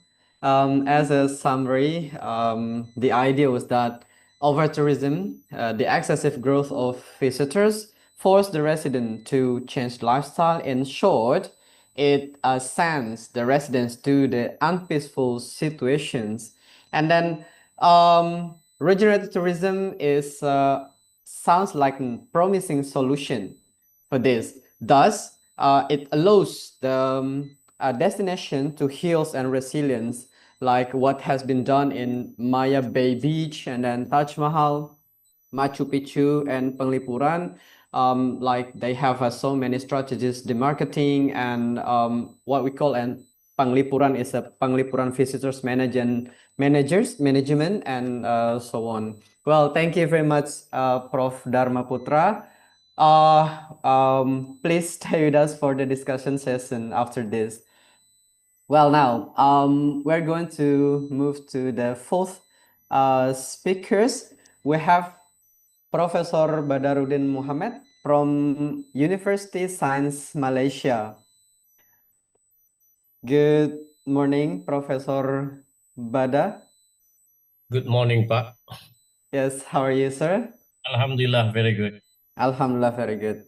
Well, the topic will be presented by Professor Bada is sustainability, resilience, and regeneration in tourism. However, let me firstly read your CV, Prof. Professor Dr. Bada Mohammed is a professor in tourism planning and development at the School of Housing, Building and Planning, University Science Malaysia, USM. He is also the founder and head of Sustainable Tourism Research Cluster, as well as the head of Local Knowledge Research Group at the university. He obtained his bachelor degree from University of Northern Iowa, majoring in environmental planning. He later completed his master and PhD at Rikyo University, Tokyo, in tourism planning and development. He is now sitting as an academic advisor for tourism programs for many universities. He is a visiting professor to Rikyo University, Maijo University in Chiang Mai, and National Institute of Development Administration in Bangkok. He is also as well as the Management Science University in Malaysia. He is the former president of Tourism Educators Association of Malaysia. His research interests include tourism planning and development, urban tourism, tourism growth trends, sustainable tourism, urban planning, and local wisdom. He has been an active researcher and consultant to many international, state, and federal projects. Well, now, please welcome Professor Badarudin Mohammed. The room is yours. Bismillahirrahmanirrahim. Assalamualaikum warahmatullahi wabarakatuh. Thank you for your kind introduction. Thank you and congratulations to Sekolah Tinggi Pariwisata Mataram for hosting and having this wonderful theme for this today's program. I would like to also greet my friend Pak Dharma, Dr. and Yohei Okamoto-san, who has spoken before me. I think my storyline would continue what Pak Dharma left just now, because I think we share the same research interest, and some of even our slides overlaps, even points of overlap. But great minds think alike. Ladies and gentlemen, I just came back actually from Danau Toba last weekend. I was invited by USU, Universitas Sumatera Utara, to speak, to give a few seminar papers, and also to facilitate summer program there, theme sustainable tourism. And one of the Danau Toba is one of your priority area, as mentioned by and the focus of the project is on Huta Sialagan, the Batak village, which is one of the focal points in Danau Toba. If we recall what Pak Dharma showed in terms of Butler's model, destination go up and down. I think Danau Toba has experienced this. Danau Toba, for me as a researcher, is in the middle of what we call stagnation, and it requires strong, involvement, participation by everybody to bring back Danau Toba into their former gallery. On the way to Medan, I dropped by this airport toilet.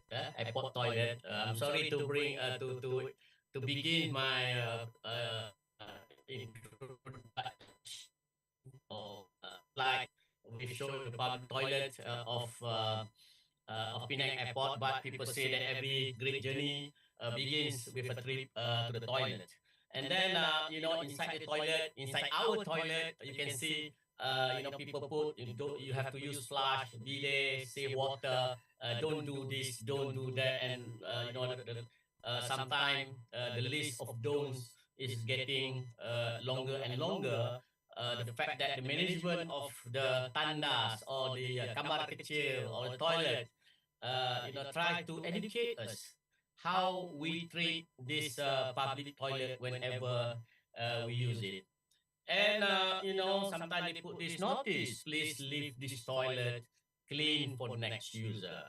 I was educated in Japan. I think the Japanese people are very passionate in their lifestyle to leave anything as it is, or even better whenever we live.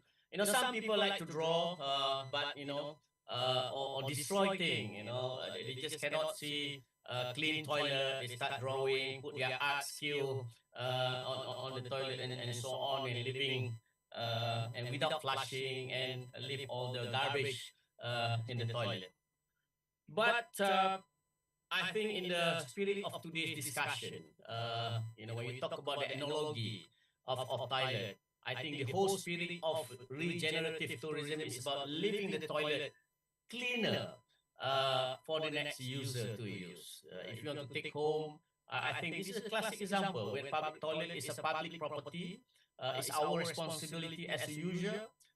Whenever you use it, if we don't leave it as clean as before, if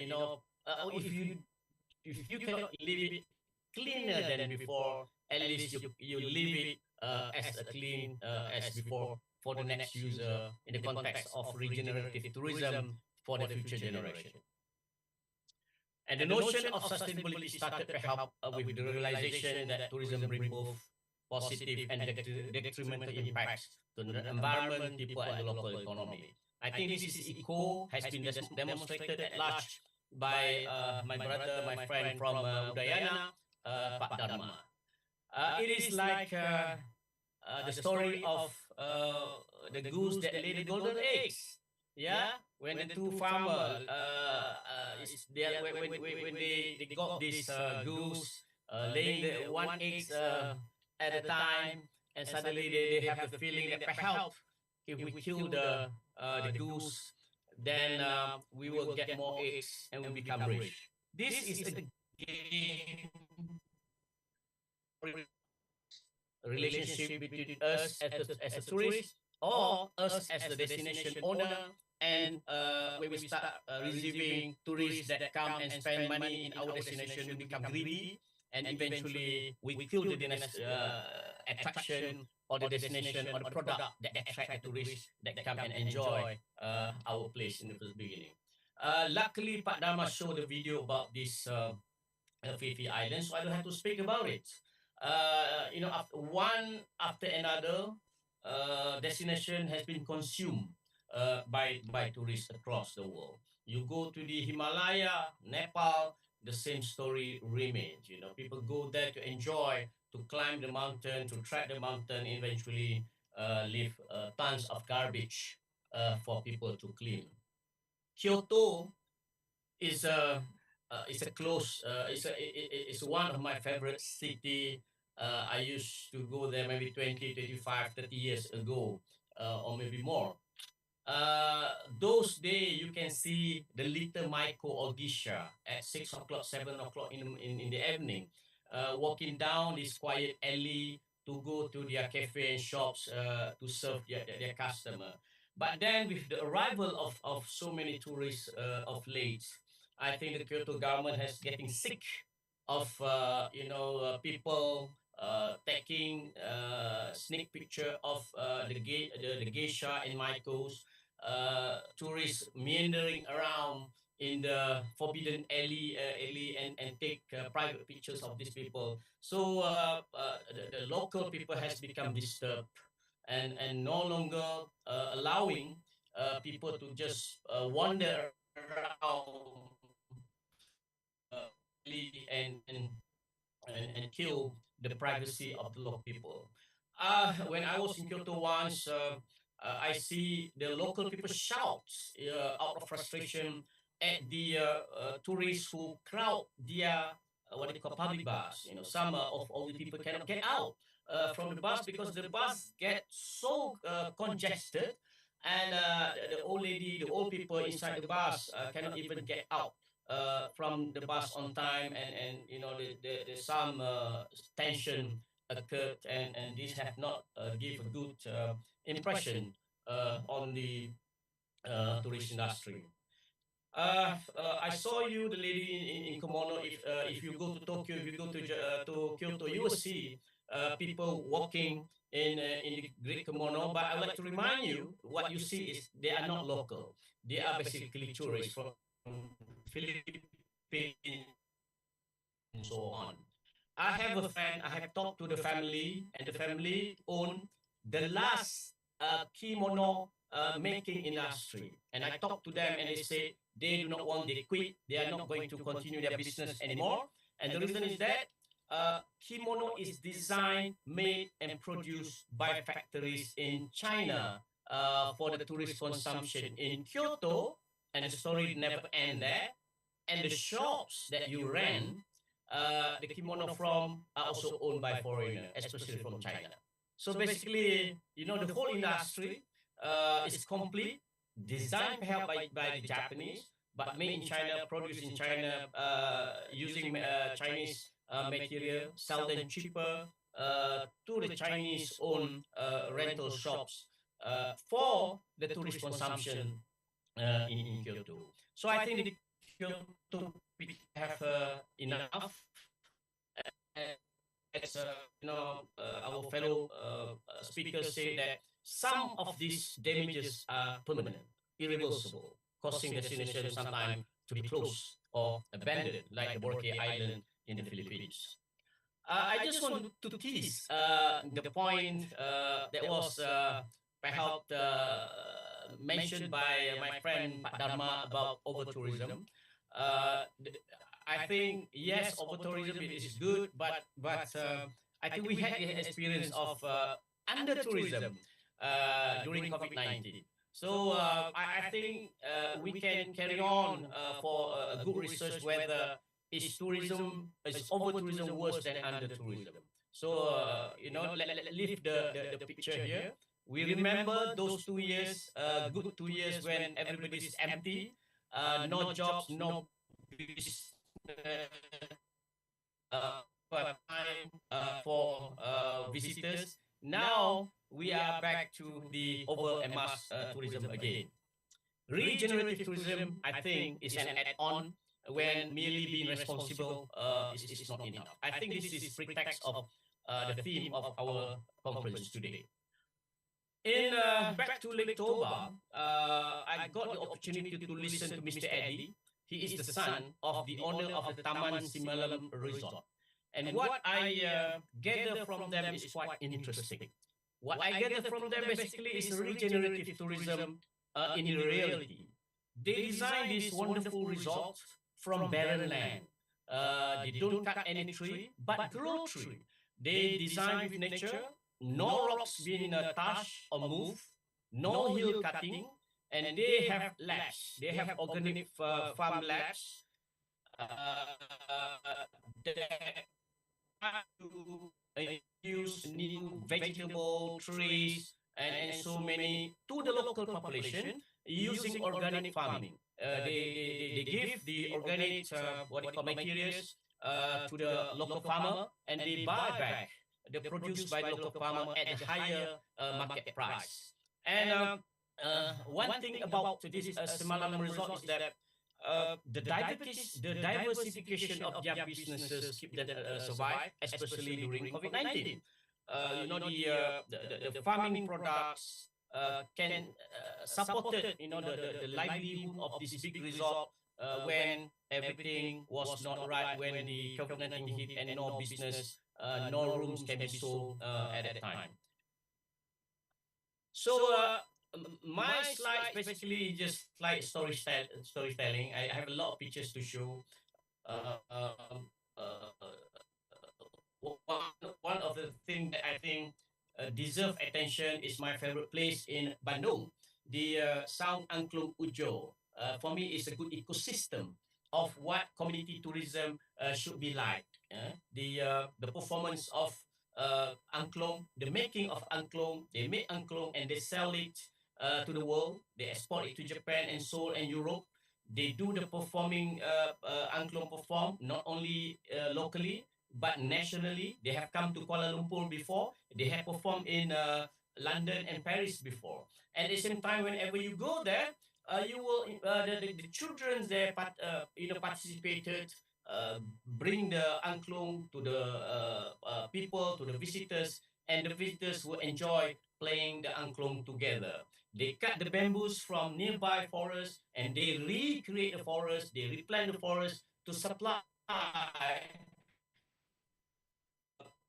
the bamboo to this angklung center. And at the same time, the food, the product, the furniture, the room, the setting are all around a bamboo. I think Pak Dharma showed this picture, crowded Penglipuran Bali. But I was there maybe 20, 15 years ago, it was only me. It was a lonely Penglipuran Bali, and I liked it so much. Penglipuran Bali has been very successful in managing the crowd with the entrance fee. They have time limit, opening hours. I think the structure of this village itself is very strong. They make of rock and concrete, which is a little bit stronger than if their houses are made of bamboo and so on. Very strong participation of local people in their businesses. But one thing that I want to highlight about this village is that it's local control. It's local control. So whenever you control your income, you control your people, you control the behavior of the interaction between the local community and the visitors, I think this is a good recipe for success. And my second round to Bali, it's not my second round, but another round to visit village case study in Bali. I was introduced to perhaps a new Penglipuran, Desa Penglipuran in the making, which is Desa Paksa Bali. I was introduced, the village is still new, it was still raw, even the setup was still raw, and they were trying to promote this Dex,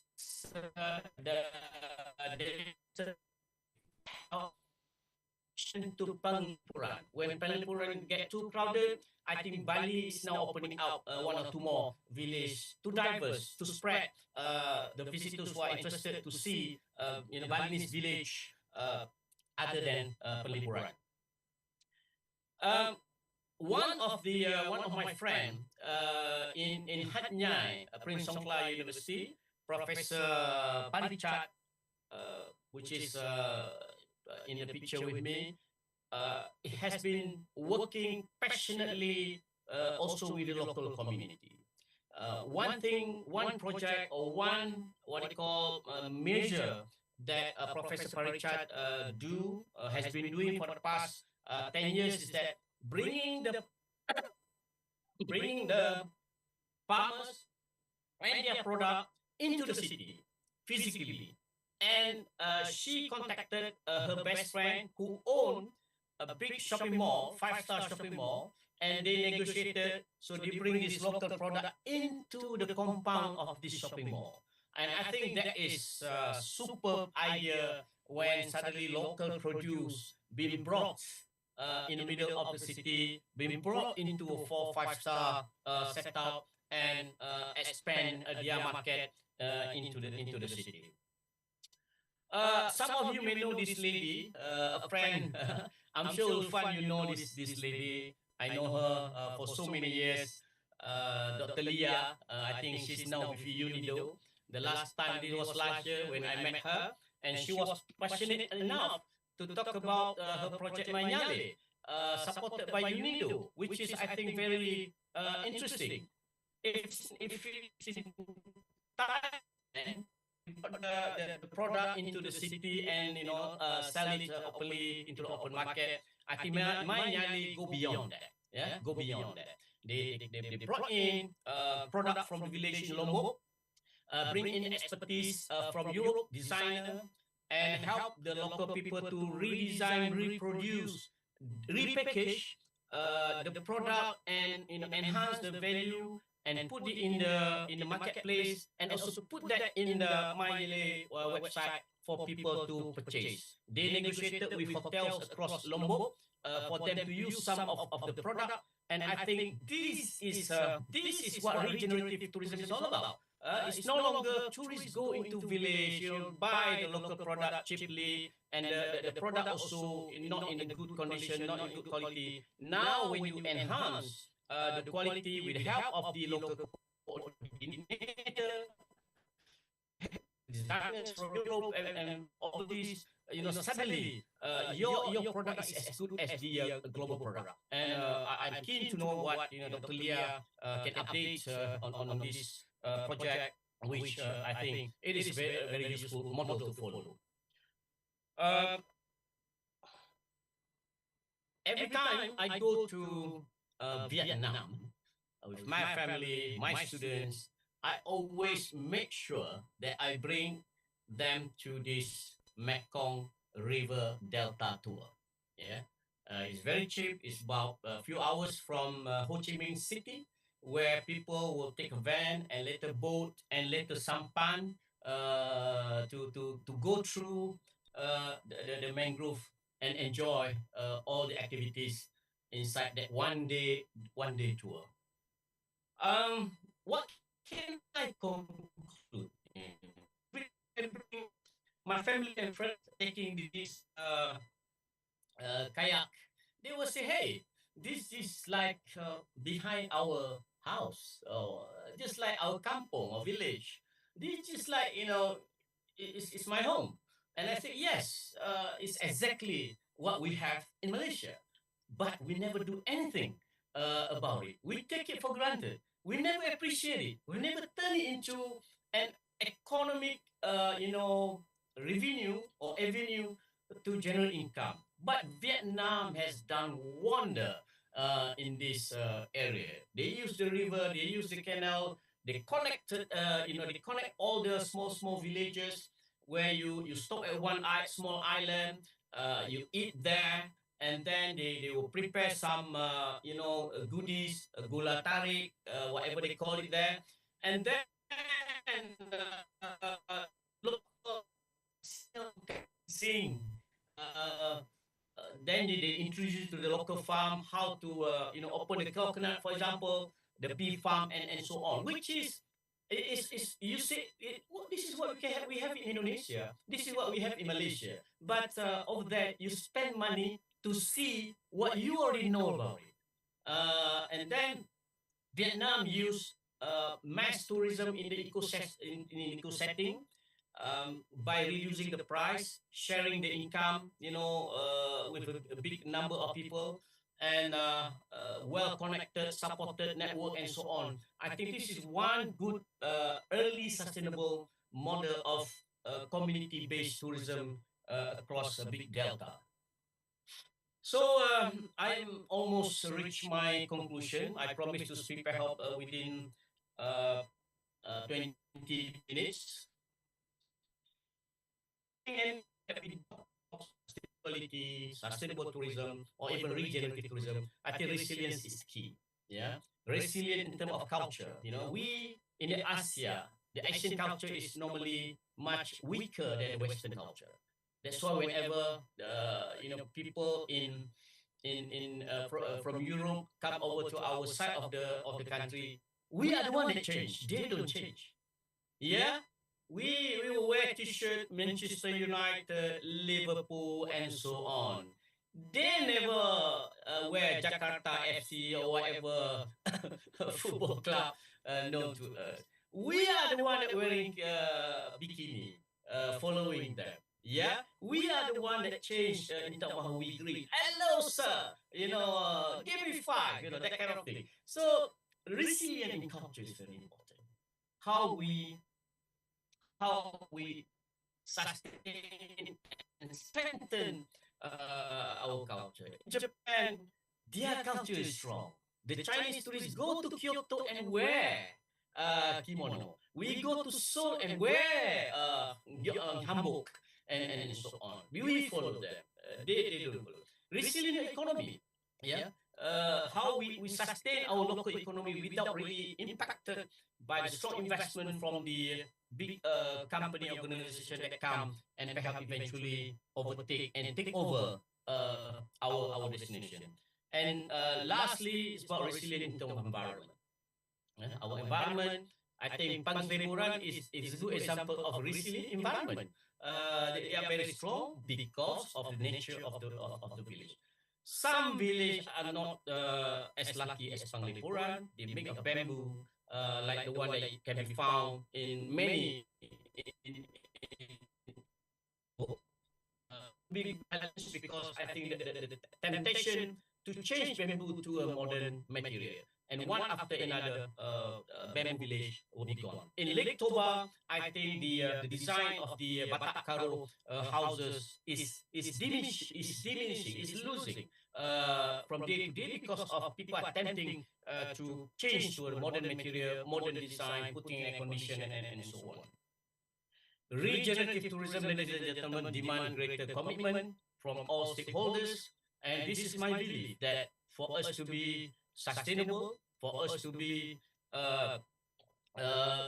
what you call sustainable, every stakeholder must be happy. Not only the government, who always want to be popular, receive income, the numbers always go up and up. Not only the tourists who always want to be happy, Instagram, put in a Facebook and IG and TikTok. The local people must be happy too. They want to protect their culture. They want to gain some money from tourism.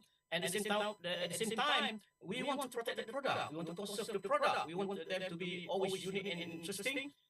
Always have demand. And what you call and innovative. And finally, we also have to take care of the entrepreneurs who come and invest in our product. They also want to make profit from tourism. They also want to have return of their investment. Ladies and gentlemen, I thank you for your attention and thank you for the invitation. Assalamualaikum warahmatullahi wabarakatuh. Waalaikumsalam warahmatullahi wabarakatuh. Thank you very much, Prof. Badar. That was very interesting from you. Well, the first thing that even very interesting for me is that education could be anywhere. I mean, the first that you show us the education from the toilet. Yeah, we we could be educated even from the toilet, Prof. Yes, and then when sustainable isn't enough, regenerative is the solution.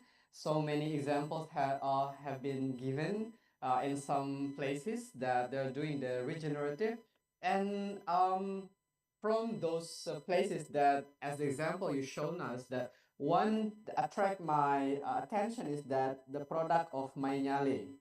So now we realize that the notion of regenerative tourism is not merely about visiting the village, but we could also enhance the value of the product, of the local product, just like redesigning, repackaging, reproduce the local product, then inviting the expert from other countries, and that also becomes one of the idea of the regenerative tourism, one of it. Well, thank you very much, Professor Badarudin Mohammed. Now we are heading to the next session.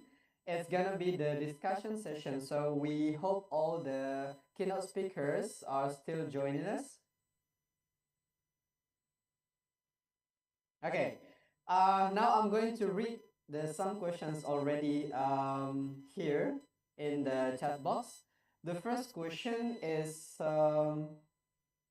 for Mr. Janit Idawala. Are you still with us?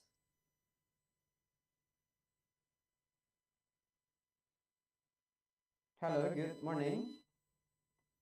Well, I think we're going to move to the next question for Professor Badarudin and Professor Dharma. I think first will be Professor Badarudin. The question is from Raan Mailani. I hope Central Lombok tourism destination getting better next year. My question is how we make good collaboration between local community and government to upgrade income of community in Central Lombok. Well, firstly, maybe we give a chance to Professor Badarudin. Thank you, Fan. Yes. I want Aan, is it Aan, the one that put the question? Raan Mailani. Okay. Define the word better. Better in the sense of what? It's struggling to reach or struggling to get to mainstream. Maybe Raan can explain it later. But I think I've been to Lombok several times. I think people always say that Lombok is following the path of Bali, but they say they do not want to be Bali. But on the ground, they are moving, becoming the next Bali. I think Bali serves a lot of lessons. Pak Dharma will agree on this. For Lombok to be able to navigate, the perhaps what to avoid and what to follow. So if in order to attract, I assume that Raan question is about getting more people. It's getting more people. I think it's about producing good quality product in general. Because if you can produce good quality product, experience, whatever, infrastructure, information, and so on, with a lot of genuine participation from the local people, genuine participation from the tourists. Tourists come and enjoy the place, participate in dance, for example, craft making, and so on. I think that's one recipe can be used to rebuild or to gain greater attention of people. The word is quality. Quality tourists, quality local people, quality tourism. I pass this to Pak Dharma to continue. Yeah, thank you, Prof. Bada, and also Raan for a question.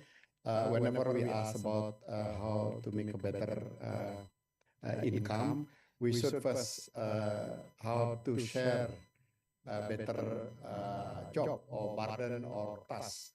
So we cannot share income without sharing job or task or burden. Let me give an example of various type of collaboration between government and local community in manage their tourism attraction against different villages in different district. Apply different type of management because of condition, history of the object of the tourist, and so forth. For example, Penglipuran village that we've been using as example. Also, we learned a lot from Prof. Bada also about Penglipuran. The Penglipuran village organized fully by the villagers, and the income 100% taken by the villager. They only pay to the government. I think it's 11% or 12% as a tax. Most of the income owned managed by the villager. Another example, Tanah Lot Temple, which is famous for its beautiful sunset. The tourist object located in Tabanan district, while Penglipuran located in different district. Different district cost also different type of management. In Tanah Lot Temple, the shareholder owned by government and local villagers. So 55% of the income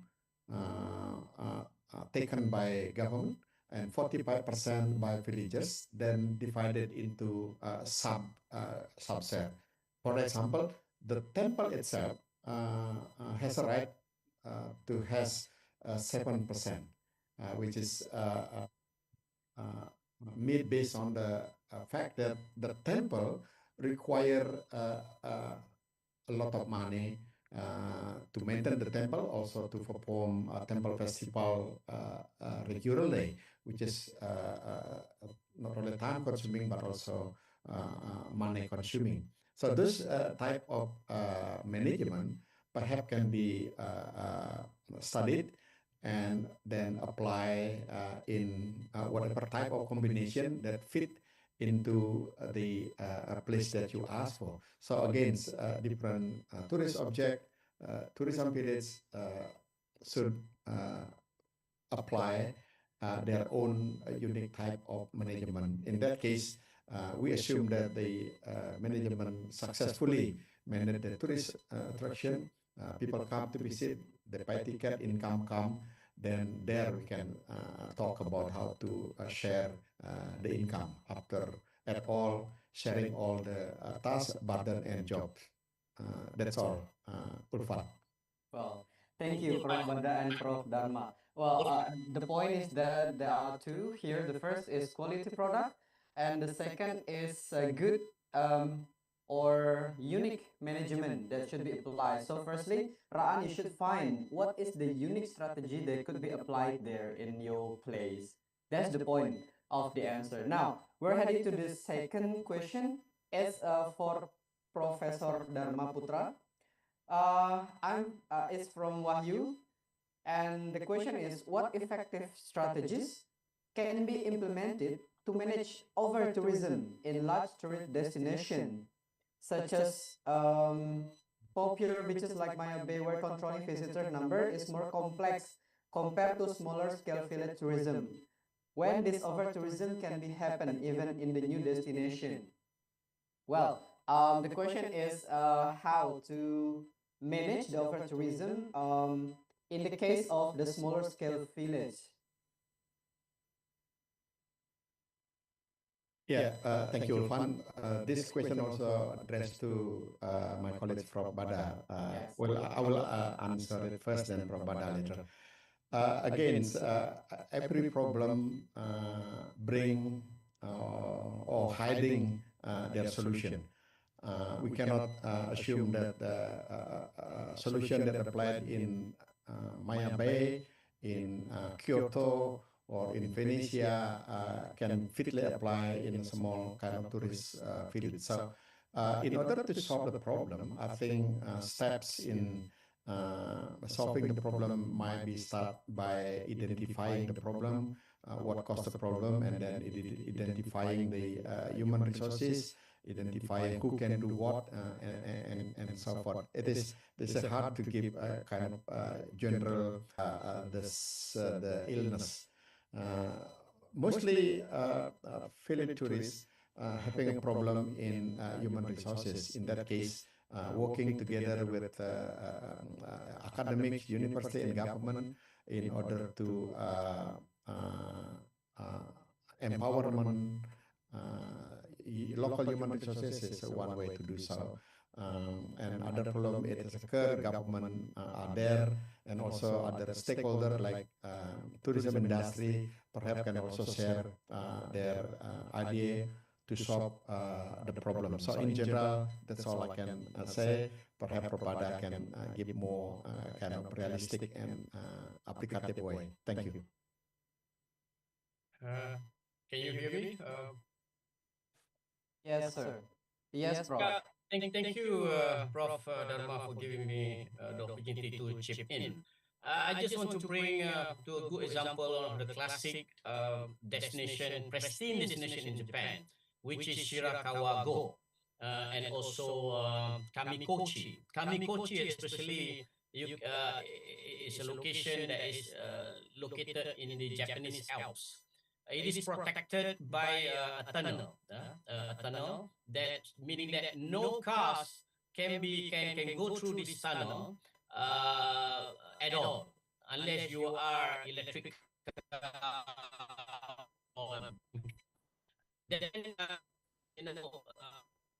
that keep the number of tourists that can go there. That's one. Number two, you have to pay a lot of money to go there. Then, because from my observation is that if you offer your place for free or cheaply, that is one recipe for disaster. because people who don't pay, they don't appreciate the value of the destination, the places that they visit. So putting a price, I think Pak Dharma also shared that, increase the price, then that already screening out people who are willing to pay, who fly from overseas and willing to pay. You have to use certain vehicle to place. Perhaps that would protect the environment much later. Indonesia have a chance to do that in Labuan Bajo and Raja Ampat. I'm very worried. I want to go there one day, but they are getting popular every time. I'm worried because of Raja Ampat. Labuan Bajo is very fragile environment. If no step taken by the Indonesian government to limit the corridor, or putting certain corridor, not opening up the whole place to the mass tourism.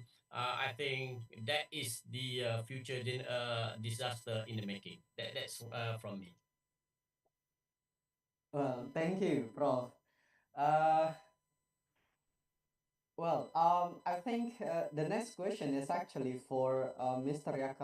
Mr. Yuhei and Mr. Janet.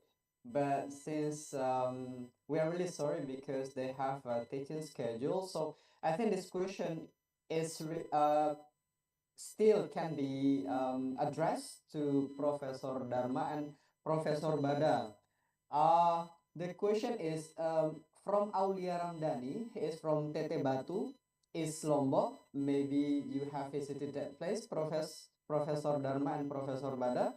The question is that how we promote the destination in Tete Batu in international market. So they're talking internationally. Be careful what you dream for. Be careful what you dream for. We are now in the TikTok world, the social media, era. Destination can attract people instantly, 24 hours. Suddenly, that destination get crowded with the power of influencer and this popular figure that visit and showcase the attraction in the world. In fact, when in Danau Toba, I say, why don't you just bring Judika, who is from North Sumatra, come and do a video of Huta Sialagan, and I'm sure the video will attract millions of visitors to go there. But similarly, in this era, that can be done, but it's just like a popular restaurant. The artist will show that the ayam gepuk or ayam penyet look good, look delicious, come over, and the next day you see a long queue there. But the danger is you don't deliver good quality product as promised, as shown in the video. You will see that the review will be a disaster, and people will leave in place. But Mark, what do you think?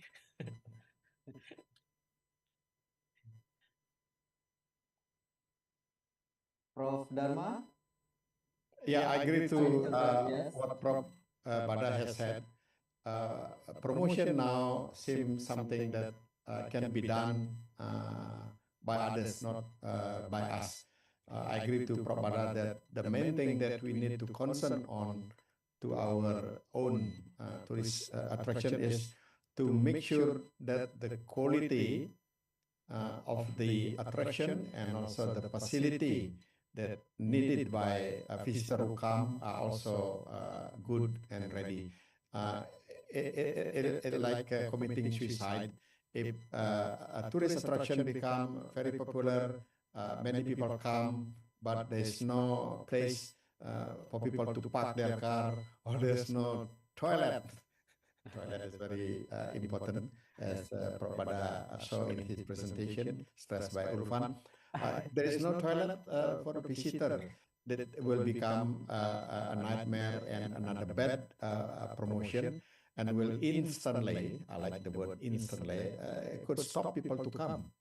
So the important thing is to make your attraction highly qualified with high quality, and the promotion will come automatically. Thank you. Oh, thank you, Prof. Bada and Prof. Dharma. So the point is that be careful what you show in the social media should be in line with the facts. So be honest. That's the key point. Well, thank you very much, Professor Dharma and Professor Badaruddin Muhammad, and all the audiences. I think since we just finished the discussions and that's the end of our seminar in this first session. Thank you very much to all of our honorable keynote speaker. We're deeply sorry for the inconvenience during the conference. Once again, I need to show my gratitude to Yuhei Okamoto, Janet Idawala, Profesor Dr. Inyoman Dharma Putra, MD PhD, Profesor Dr. Badaruddin, and Bradley Simpson. Thank you very much for this morning. And I'm Ulfan. See you on our next international seminar of Sekolah Tinggi Pariwisata Mataram. Wassalamualaikum warahmatullahi wabarakatuh. Selamat pagi.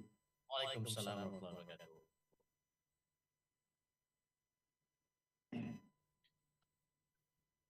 Hello, Miss Eka.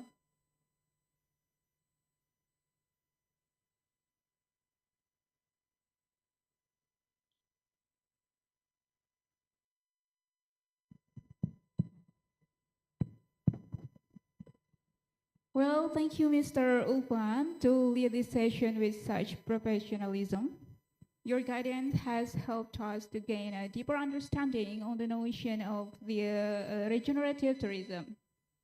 All right, ladies and gentlemen, before we proceed to the next session, we would like to remind you to fill in the attendance list that will be shared by our team through the chat box. And then this attendance list will be approved for us to proceed your electronic certificate. So thus, for those who didn't or who doesn't fill in the attendance list, the electronic certificate cannot be issued. All right. Building on the insight that is shared in our first session, now we're gonna move to the next session, that is session 2, where we will have a deeper understanding and explore more about what we can do as an action or what role we can take part to support regenerative tourism. And to guide this session, we will have a moderator that is not only have an expertise on tourism, but also very, he has a remarkable reputation on the tourism field. So, ladies and gentlemen, let's welcome Dr. Murianto Empar.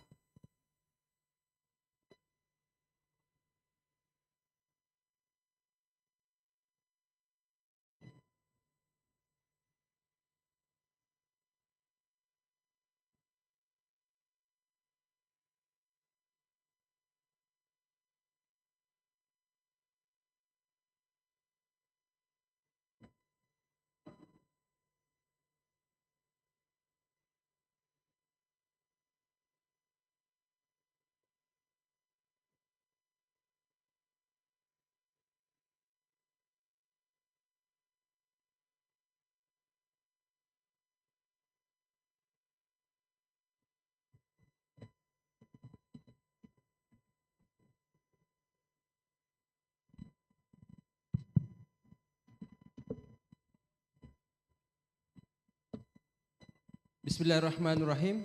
Assalamualaikum warahmatullahi wabarakatuh. Good morning.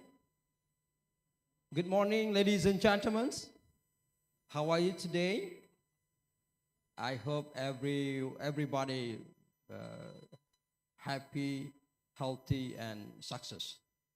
Well, ladies and gentlemen, we will go to the second session of our International of Regenerative Tourism in Indonesia, especially in Lombok Islands. Uh, Let me introduce myself as a moderator for second sessions. Today, my name is Murianto. My nickname is Anto. I am as a moderator today for some of speakers for second sections. Well, ladies and gentlemen, I will invite the first speakers, and I will invite all the speakers to come in front of us today, and we will have a panel presentation and discussions for second sessions. The first speakers is Miss Ana Agung Eka Putri Dewi Astiti. I will invite the first speakers to come in front of us.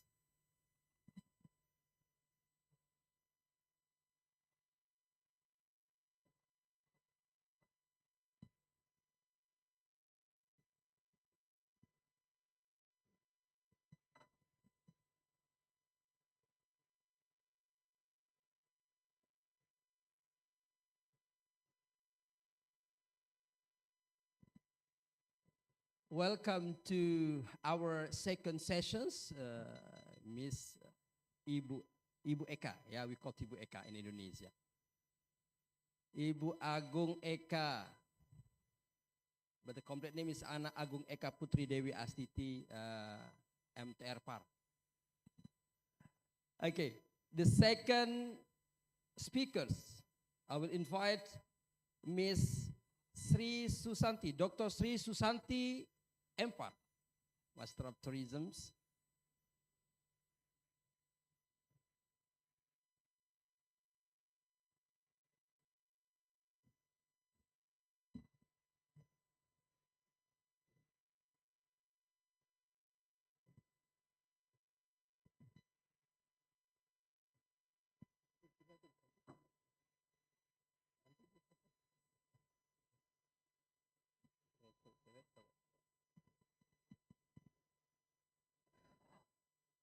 Welcome, Miss Dr.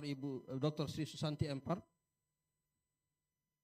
The third speakers, I will invite Professor Dr. Imade Suase M. Hum.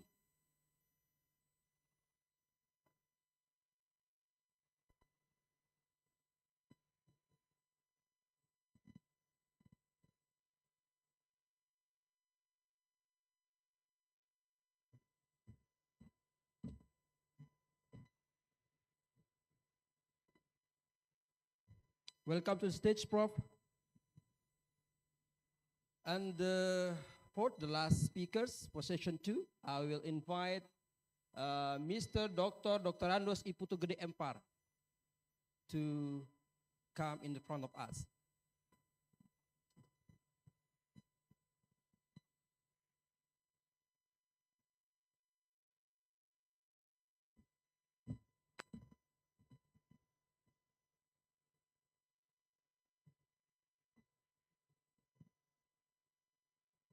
Welcome to the stage, Pak Dr. Iputugede Empar. Well, ladies and gentlemen, before we start the presentation of each of our speakers in the second session today, let me introduce the complete curriculum vitae, the complete of identity of each of speakers before the presentations. And each speakers will do maximum 10 minutes presentations. And after that, we will have the session Q&A, question answer and discussions about all of the topic materials delivered by all the speakers. The first speakers will be held to Miss Ana Agung Eka Putri Dewi Astiti, SST Par, MTR Par. I will explain a little bit about her. Miss Eka Dewi, we call Eka Dewi, the nickname, the popular name is Miss Eka Dewi. Her last education is Master of Tourism, Applied Master of Tourism in Hospitality and in Destination Management in Polytechnic Perisata Bali, Nusa Dua Bali. And also, she has many experience as a general managers in Bali and Lombok Islands. And currently, her experience right now is as a present villa managers at the Coco Villa and the Coco Bungalow bungalows in Gili Air, Lombok Islands in South Lombok Regency. And also, she has experience as a lecturer in some of institute and university. Right now, she is also a lecturer in Mataram Tourism Institute and formerly lectured at Vocational of Tourism in Mataram University, branch North Lombok Regency. And also, she is very active in some of organizations, in tourism organization in Lombok and in Indonesia. Right now, she is also a member of Association of Hospitality Leaders of Indonesia, Chapter West Nusa Tenggara Province, and also members of Association of Hospitality Leaders Indonesia as a Deputy General Secretary, and also she is a member of Hoteliers Community and also trainers in some of sustainability and empowering women community in Lombok especially. Well, ladies and gentlemen, I will give the times to Miss Eka Dewi to present the presentation right now. Time is yours. Thank you so much, Mr. Dr. Good morning, everyone. Hope all of you doing well. Okay, so allow me first to do my great respect to the Honorable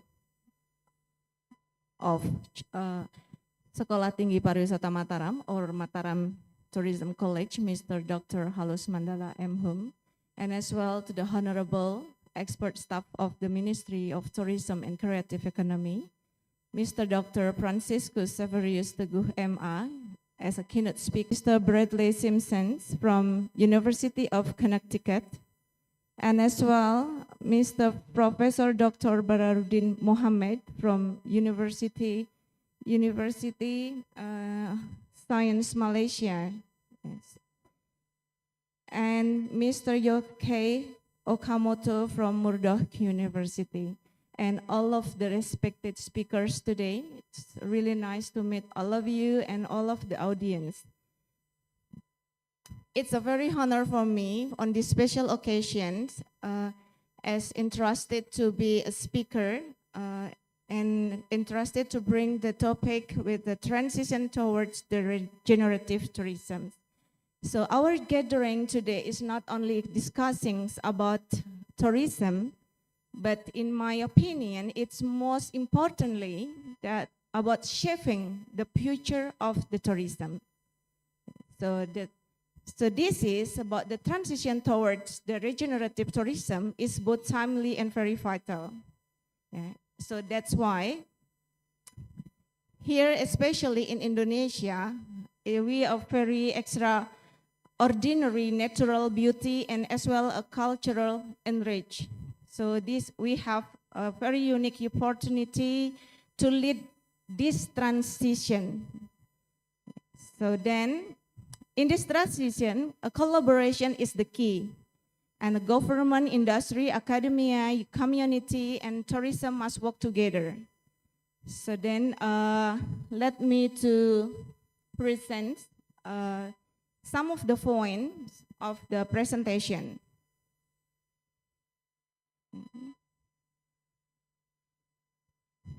Okay, so then let me start.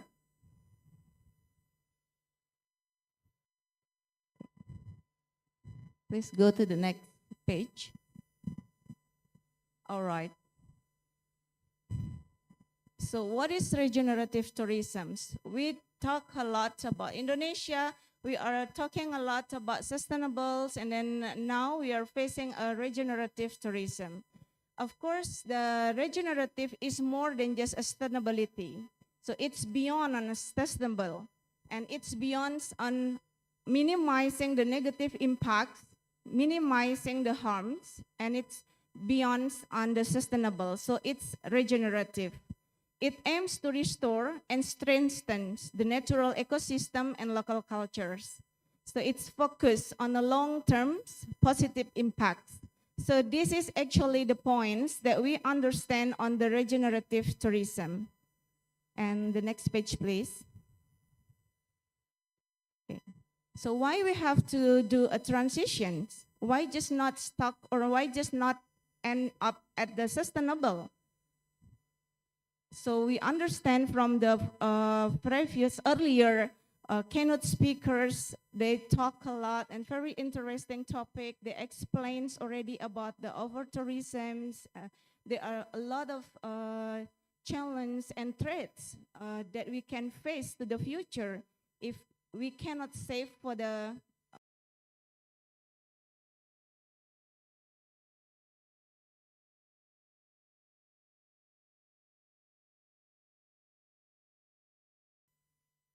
It was very sad when I saw one of the video from the previous of the keynote speaker mentioned tourists that's very happy, but it's a very misery for the local people. And that's true, because if we cannot manage them well, if we cannot do a regeneration, of course that can happen. And as well with the climate crisis and threats of the biodiversity. Climate is very important because I'm concerning as well regarding climate, because right now I'm as a chapter leader in Indonesia of climate action, which is it's called climate friendly travel. This based in Sanix, Malta, and this is very important if for the climate crisis, and all of us we have to pay attention, because this is very important to save the earth in the future.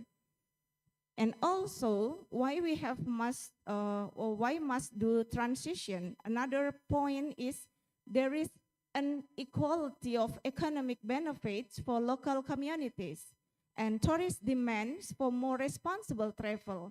And that was very interesting, and from one of the professor on his presentation, saying that learning from the toilets and living for the next guest. And actually this is true. So we have to be more responsible, and tourism demands for more responsible travels. It also can match with this. Okay, so the next slide, please. Yeah, Professor Dharma as well has mentioned already about the sustainable versus the regenerative. So actually there are some difference from these two words. If the sustainable focus on minimizing negative impacts, then regenerative focus on improving environmental and social quality. So this is more responsible to improve the environmental and not just only focus on minimizing negative impacts. So that's the difference focus. And the different objective from sustainables, it's minimizing or do not harm, but regenerative, it's restore and enrich. So it's beyond unsustainable. And the approachment, if sustainable, is to reach the natural, and regenerative is proactive and transformative. So that's the difference, which is it's like a higher or beyond on the sustainable. Okay, so we are going to the next slide, which is principle of regenerative tourism. It as well has been mentioned earlier in the previous presentations. It's ecological restoration, social justice and inclusivity, local wisdom and culture, community collaboration. This is the very important as well. All of these points are very important because this is the principle of the regenerative tourism. And the last point is like visitor and host transformation. All right, so there are some steps for the transition towards regenerative tourism. the first step is to evaluate current tourism condition. So if previously there's a question how Lombok can be famous or something in an international market, of course we have to evaluate our current tourism condition and as well actively involve local communities. This is very important, how we do empowerments and as well redesign natures and culture-based tourism products, integrate education and transformative experiences, and as well continuous monitoring and adaptation. So this transition steps, there are always a challenge in transitions. So some of the most challenging, a lack of understanding and education, limited funding and green infrastructure, resistance from conventional industry players, and as well regulation that do not yet support regenerative innovation. Of course, all of this, it will be back on the regulations, which we really hope the regulation, a national regulation as well to support so this can happen to minimize all of the challenges. And what's the opportunities and hope? So opportunities and hope, excuse me, could you please go to the next slide? So we are now in the slide of opportunities and hope. So what is the opportunities and hope on the transition of the regenerative tourism? Making destination more resilient, equitable, and as well sustainable. Reconnecting people and nature. This cannot be, we have to do this. We have to reconnect. And tourism is a healing force for the earth and its people. And the last, of course, it's not just about preserving what exists, but also about repairing what's damaged. So that's regenerative. So that's all from me. I'm very happy for further question and discussion. Very welcome. And we hope, and the question mark is our tourism moving towards to the new regenerative developments. And so hopefully we can discuss that on the next session. Thank you very much. Thank you very much to Ms. Eka Dewi for your presentations about regenerative tourism in Lombok Islands.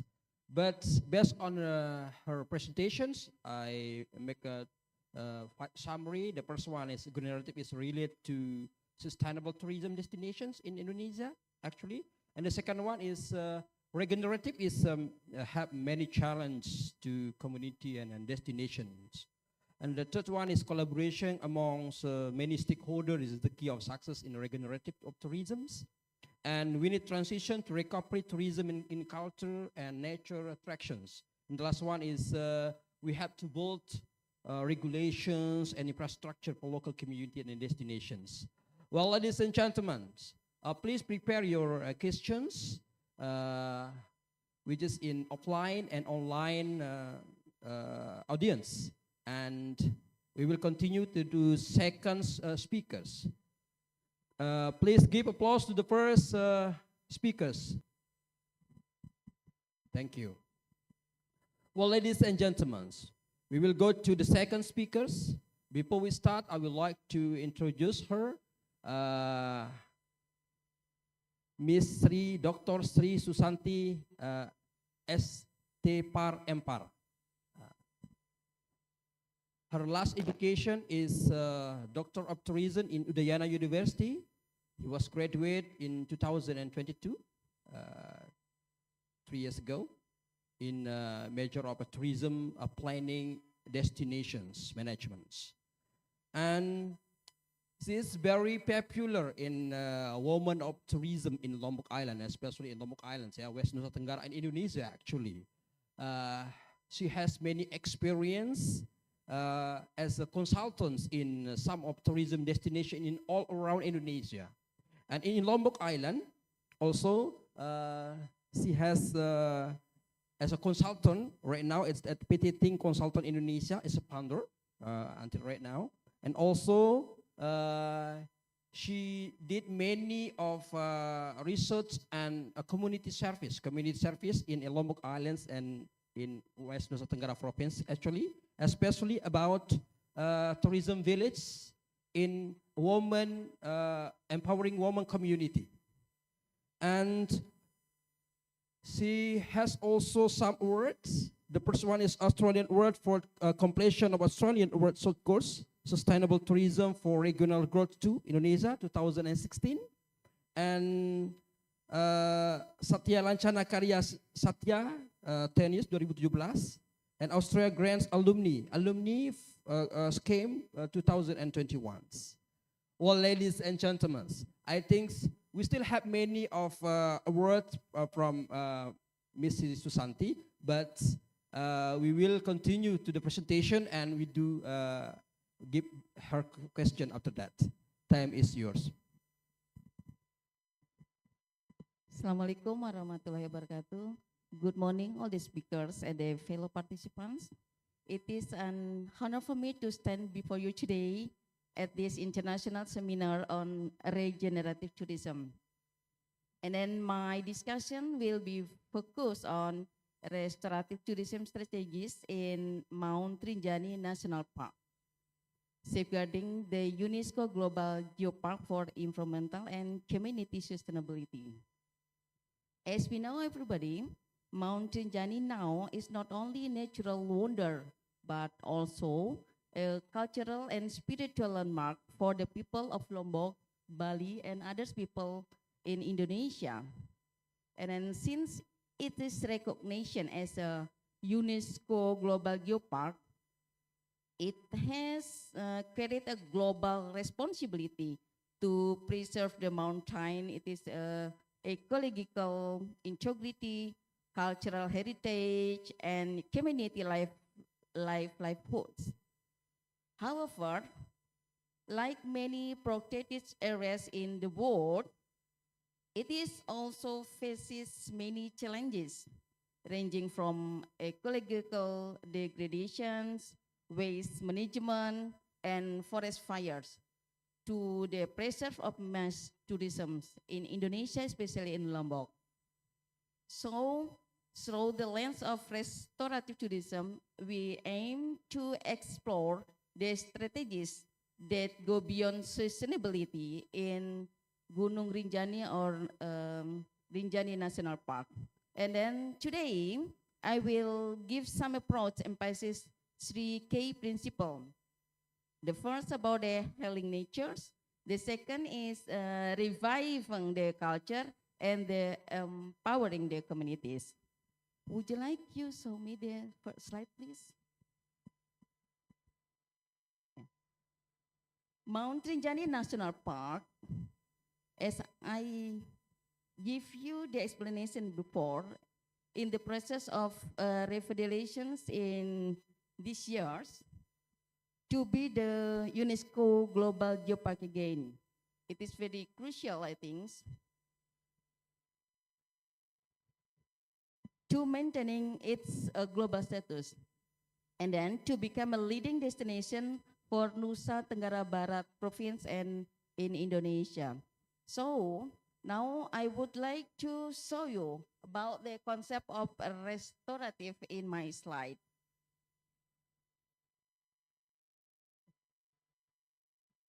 Restorative tourism, it means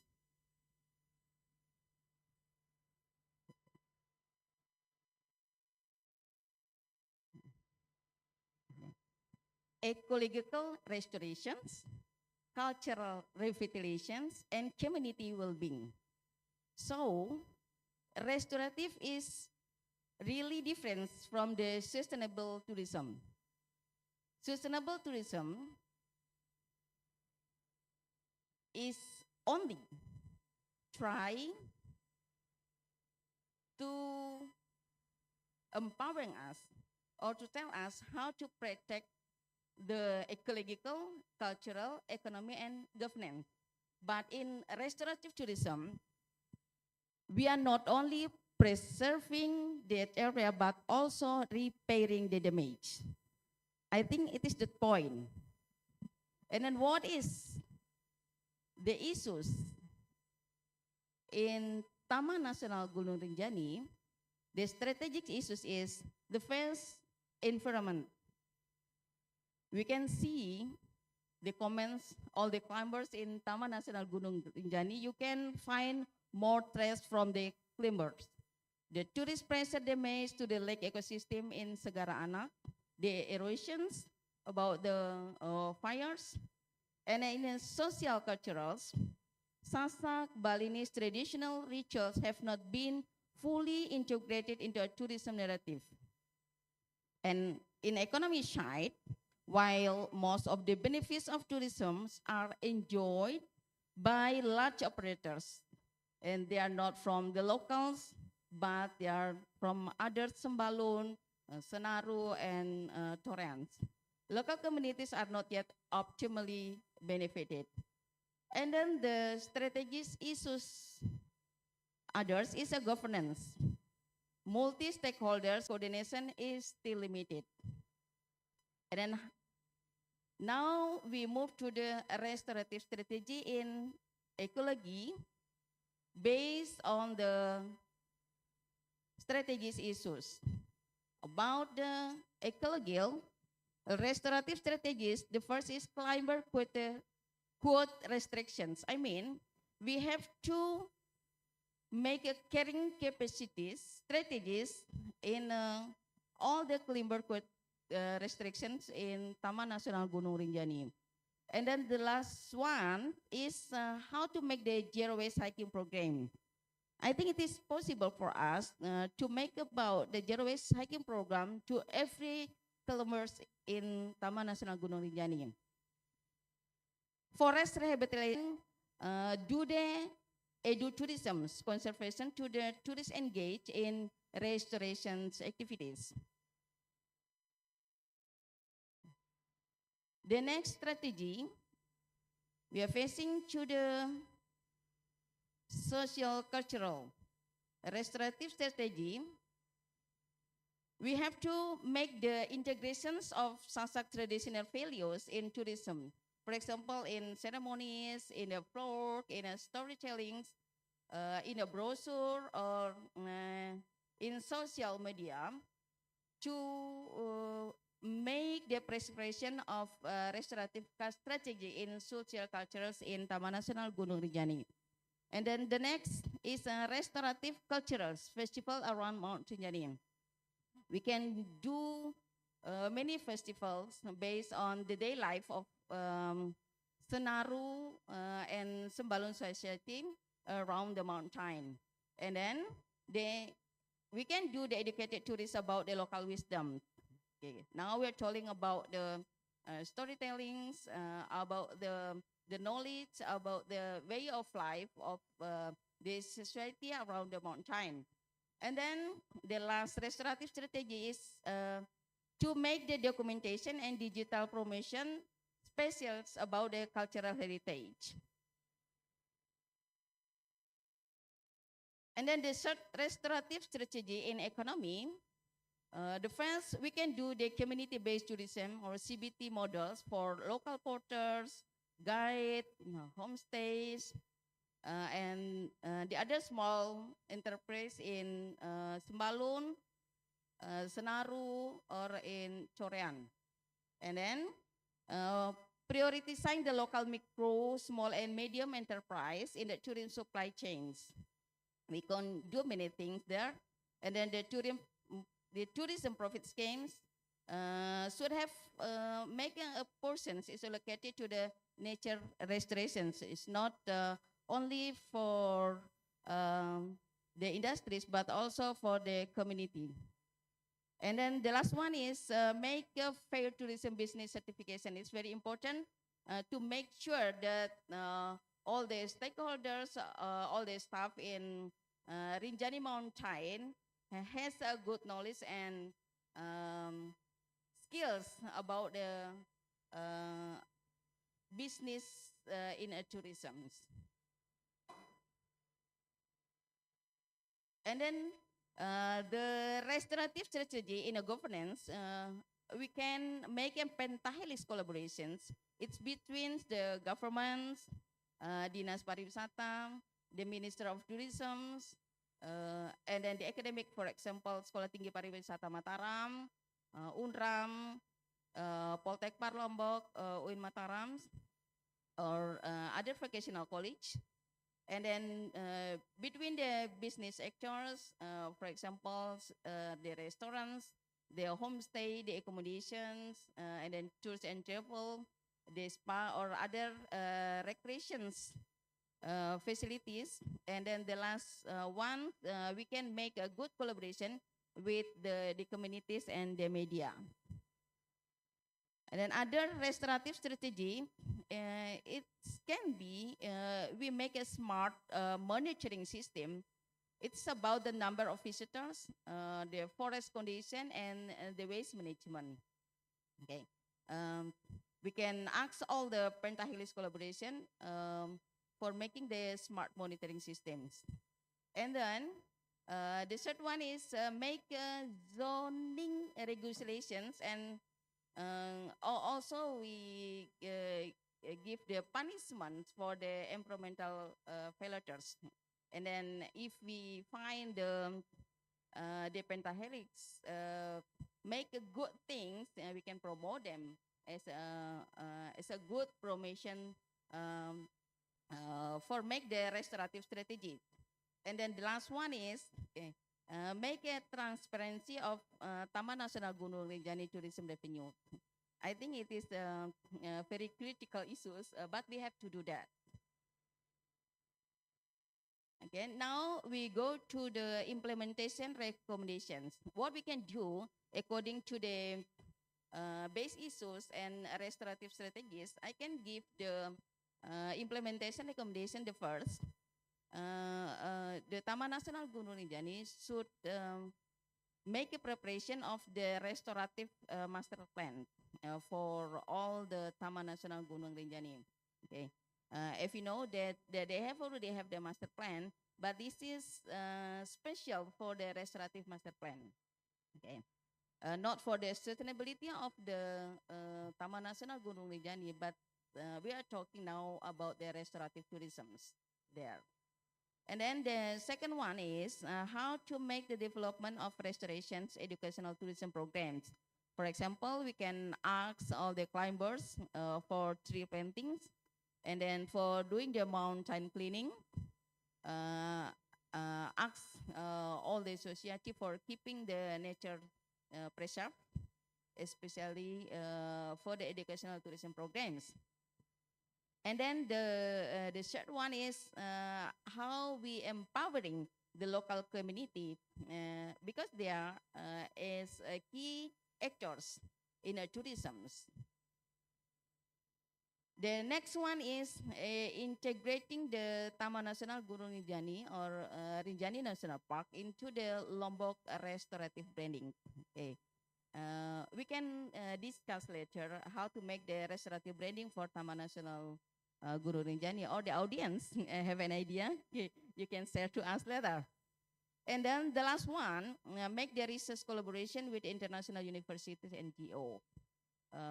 Well, ladies and gentlemen, all the participants, Sekolah Tinggi Pariwisata Mataram is really open to the research collaboration with the international university. We have already done with the Prof. Bada, and then we invite another speakers and another audience to join with us. Okay, and then also the NGOs. Okay. The closings. Okay, could you move to the next slide? Okay. Taman Nasional Gunung Rinjani is a natural and cultural laboratory, so it needs to be managed restoratively. Restorative strategies can make Mount Rinjani National Park as a sustainable destinations, ecological and cultural heritage, and preserve local communities prosper. So my tagline for my presentation special for Taman Nasional Gunung Rinjani is Restorative Rinjani, Restoring Nature, Reviving Culture, and Enhancing Community Welfare. Thank you. See you for the next discussions.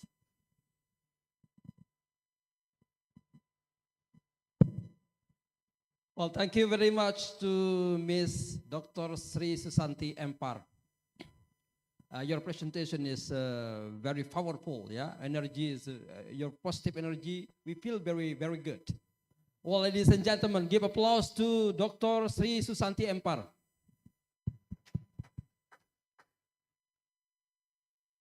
Well, ladies and gentlemen, from Dr. Sri Susanti Empar presentation, I tried to make a small summary.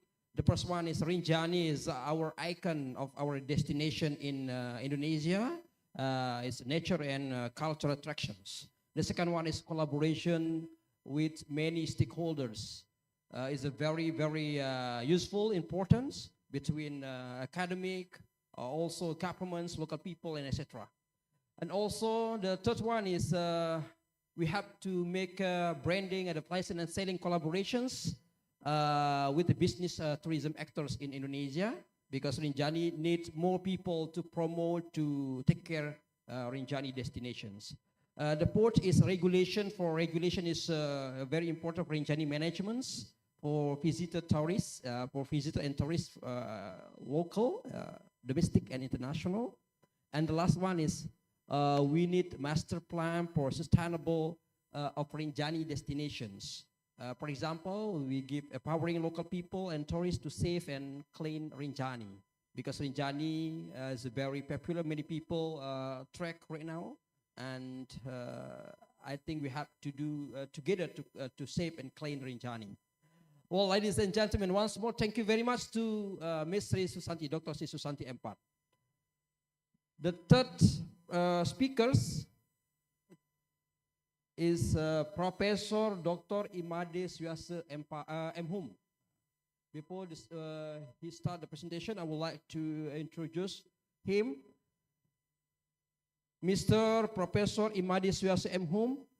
He is a lecturer in L. Dikti Wilayah 8, yeah, University of Muhammadiyah Mataram since 1986. Sejak 1986.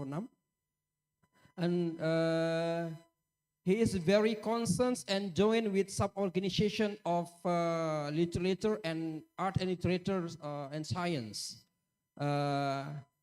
He is a member of HISKI, Komisariat NTB, and also he is a member of Association of Researchers of Art and Language, Traditional Language in Indonesia.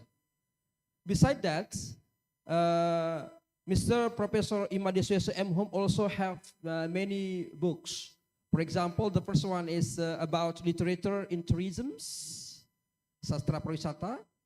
The second one is about literature in maritimes, sastra maritim. The third one is about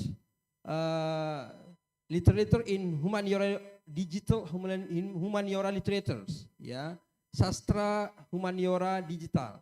And the last one is about classics literature, yeah, sastra classic. And beside that, he is also very concerned in research and development, especially about cultures and art science. Right now, he is also a member of editors of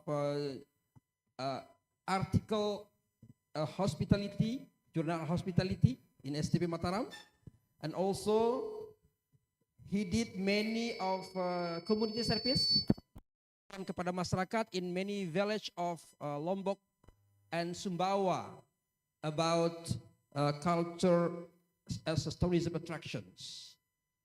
Well, ladies and gentlemen, Bapak Ibu semuanya, topic of his presentation is about regenerative model of tourism, especially in culture, authentic cultures. Baik, Bapak Ibu semuanya, kami berikan waktu kepada Profesor Dr. Imade Syuasa Mhum. Thank you, Mr. Murianto. Good morning, the seminar participation. Sorry, I use Indonesian language.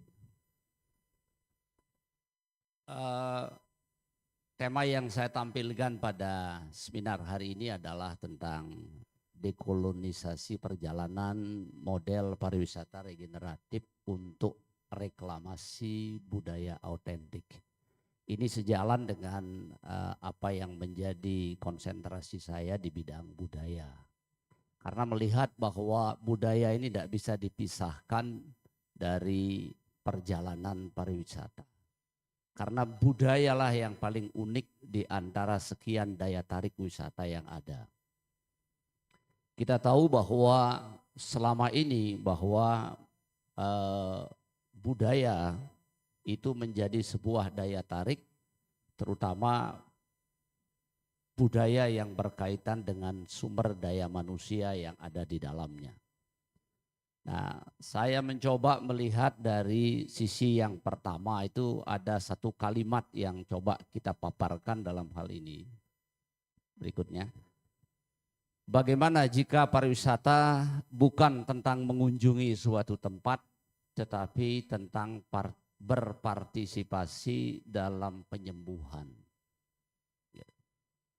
Ini adalah dekolonisasi perjalanan yang menolak lensa eksploitatif, kolonialisme, mengajak kita untuk mengembalikan otoritas budaya kepada pemilik yang sah.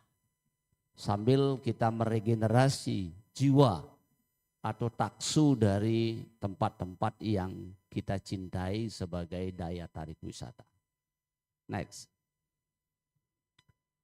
Nah, ini adalah beberapa tempat yang saya coba elaborasi di dalam wilayah daya tarik wisata yang ada di Lombok. Kita tahu bahwa Gunung Rinjani tadi sudah dipaparkan oleh Santi yang merupakan geofak dunia. Kemudian kita lihat misalnya Bayan sebagai daerah wisata yang mempunyai daya tarik dari sisi budaya. Kemudian ada beberapa daya tarik dari sisi alam, ada Sembalun, kemudian ada Sukerare yang mempunyai industri kreatif yang berkaitan dengan budaya. Nah, semua ini sebenarnya adalah dikelola masih dalam strategi pemikiran yang kita kenal dengan istilah kolonial. Gitu. Kolonial ini sebenarnya adalah warisan dari budaya masa lalu karena memang imperialisme ini cukup lama berkuasa di dunia begitu. Sehingga dalam perkembangan pariwisata pun kolonial hal ini tidak bisa dipisahkan.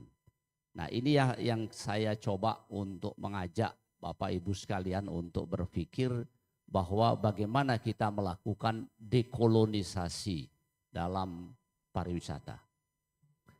Sebagaimana yang diangkat oleh panitia dalam hal ini tentang regeneratif tourism dalam hal ini memang harus diawali dari dekolonisasi. Next.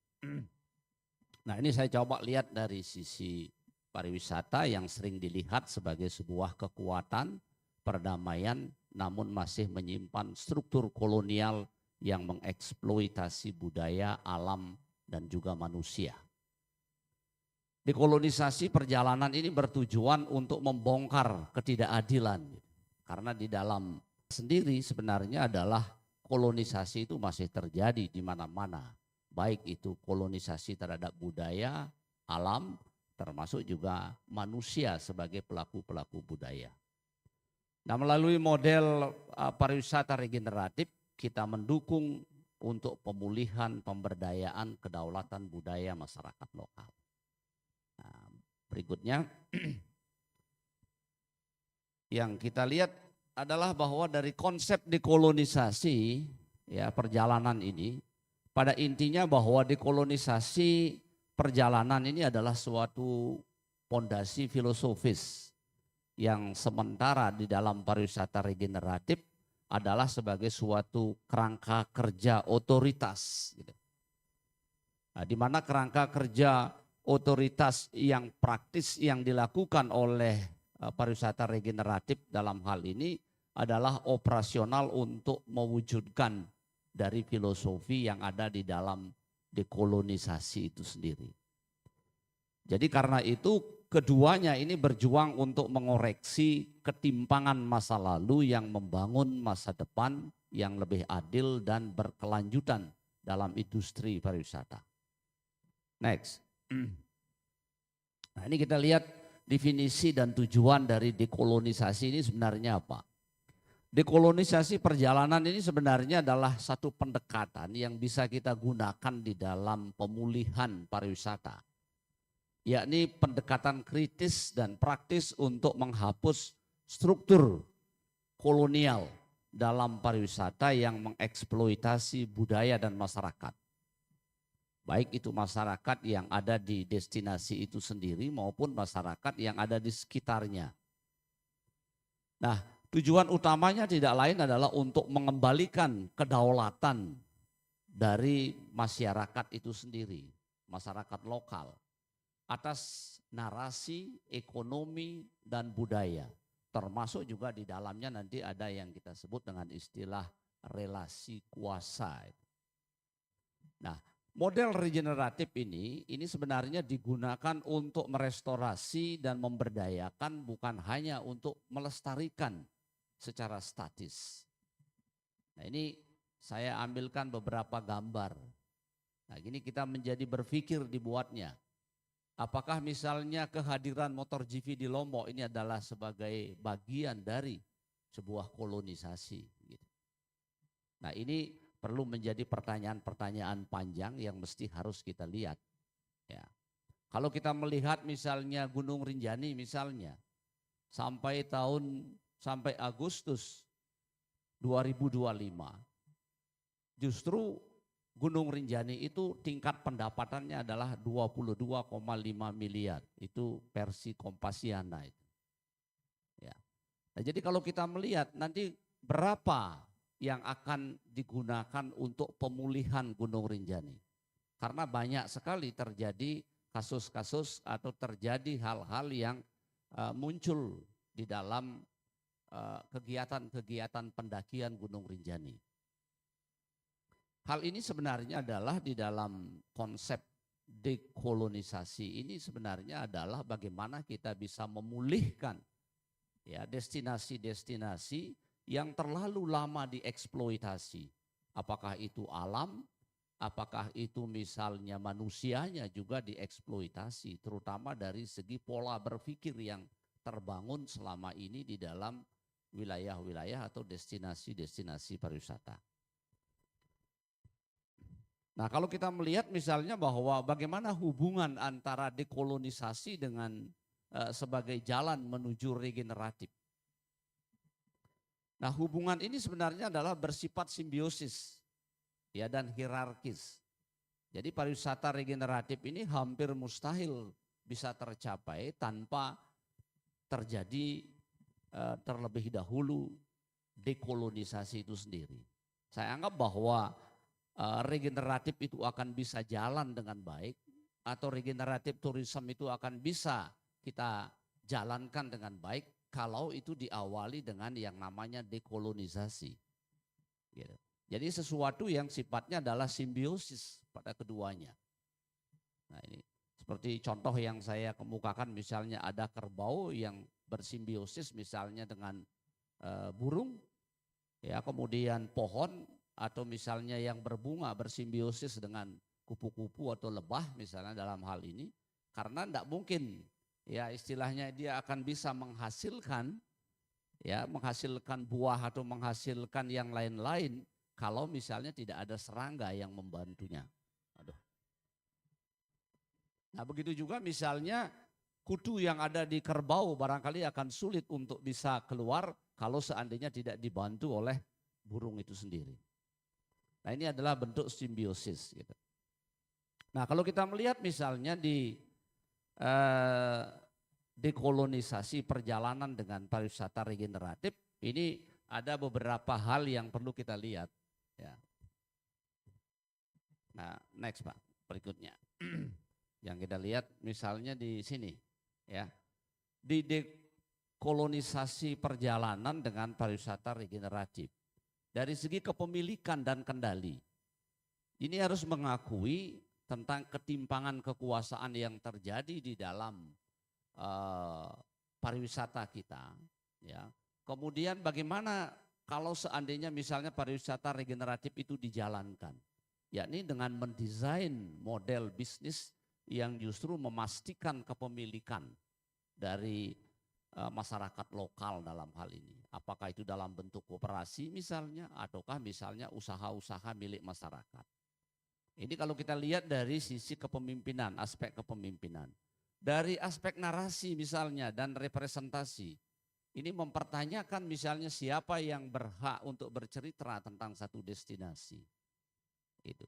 Kemudian ini menciptakan satu pengalaman wisata yang harus dikurasi dan dipandu oleh anggota masyarakat yang ada pada komunitas yang bersangkutan.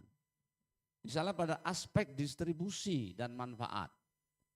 Jadi dekolonisasi itu sebenarnya adalah mengakui adanya suatu eksploitasi ekonomi ya, masa lalu dan sekarang ini.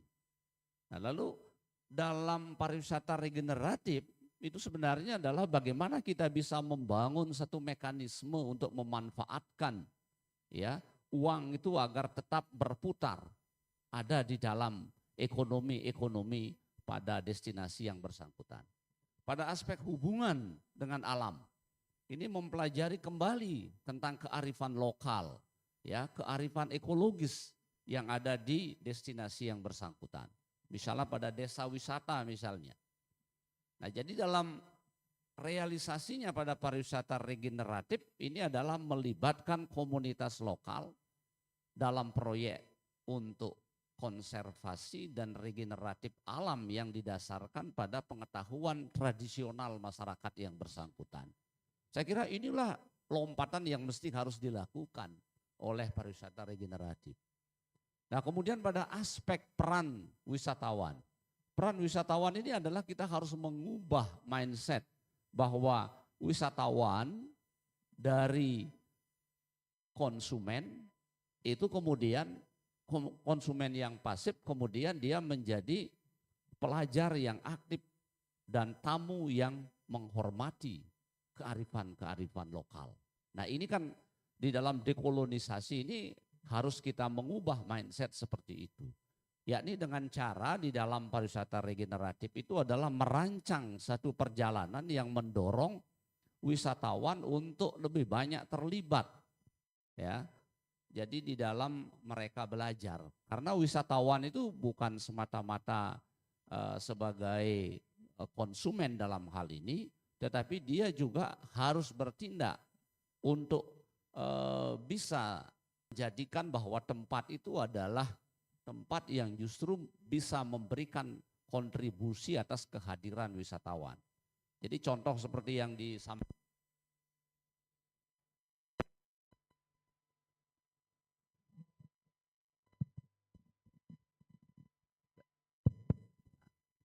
oleh Prof. Bada tadi itu, misalnya kita menggunakan kamar kecil atau toilet, itu bukan sekedar menyiram toilet itu, tapi paling tidak pengguna itu harus ikut membersihkan dalam hal ini. Saya kira inilah konsep regeneratif dalam hal ini. Nah, berikutnya, bahwa praktik kolonial yang umum dalam pariwisata itu adalah terkait dengan masalah narasi ya, yang didikte oleh Barat. Kita tahu bahwa Barat jauh lebih dulu mengenal istilah pariwisata. Kemudian jauh lebih dulu dia mengelola tentang pariwisata. Karena semenjak adanya revolusi industri, perpindahan orang yang ada di Eropa ini adalah cukup tinggi. Ini yang kemudian mendorong lahirnya pariwisata. Karena itu orang belajar tentang pariwisata justru belajarnya itu adalah ke negeri yang justru lebih modern di dalam transportasi.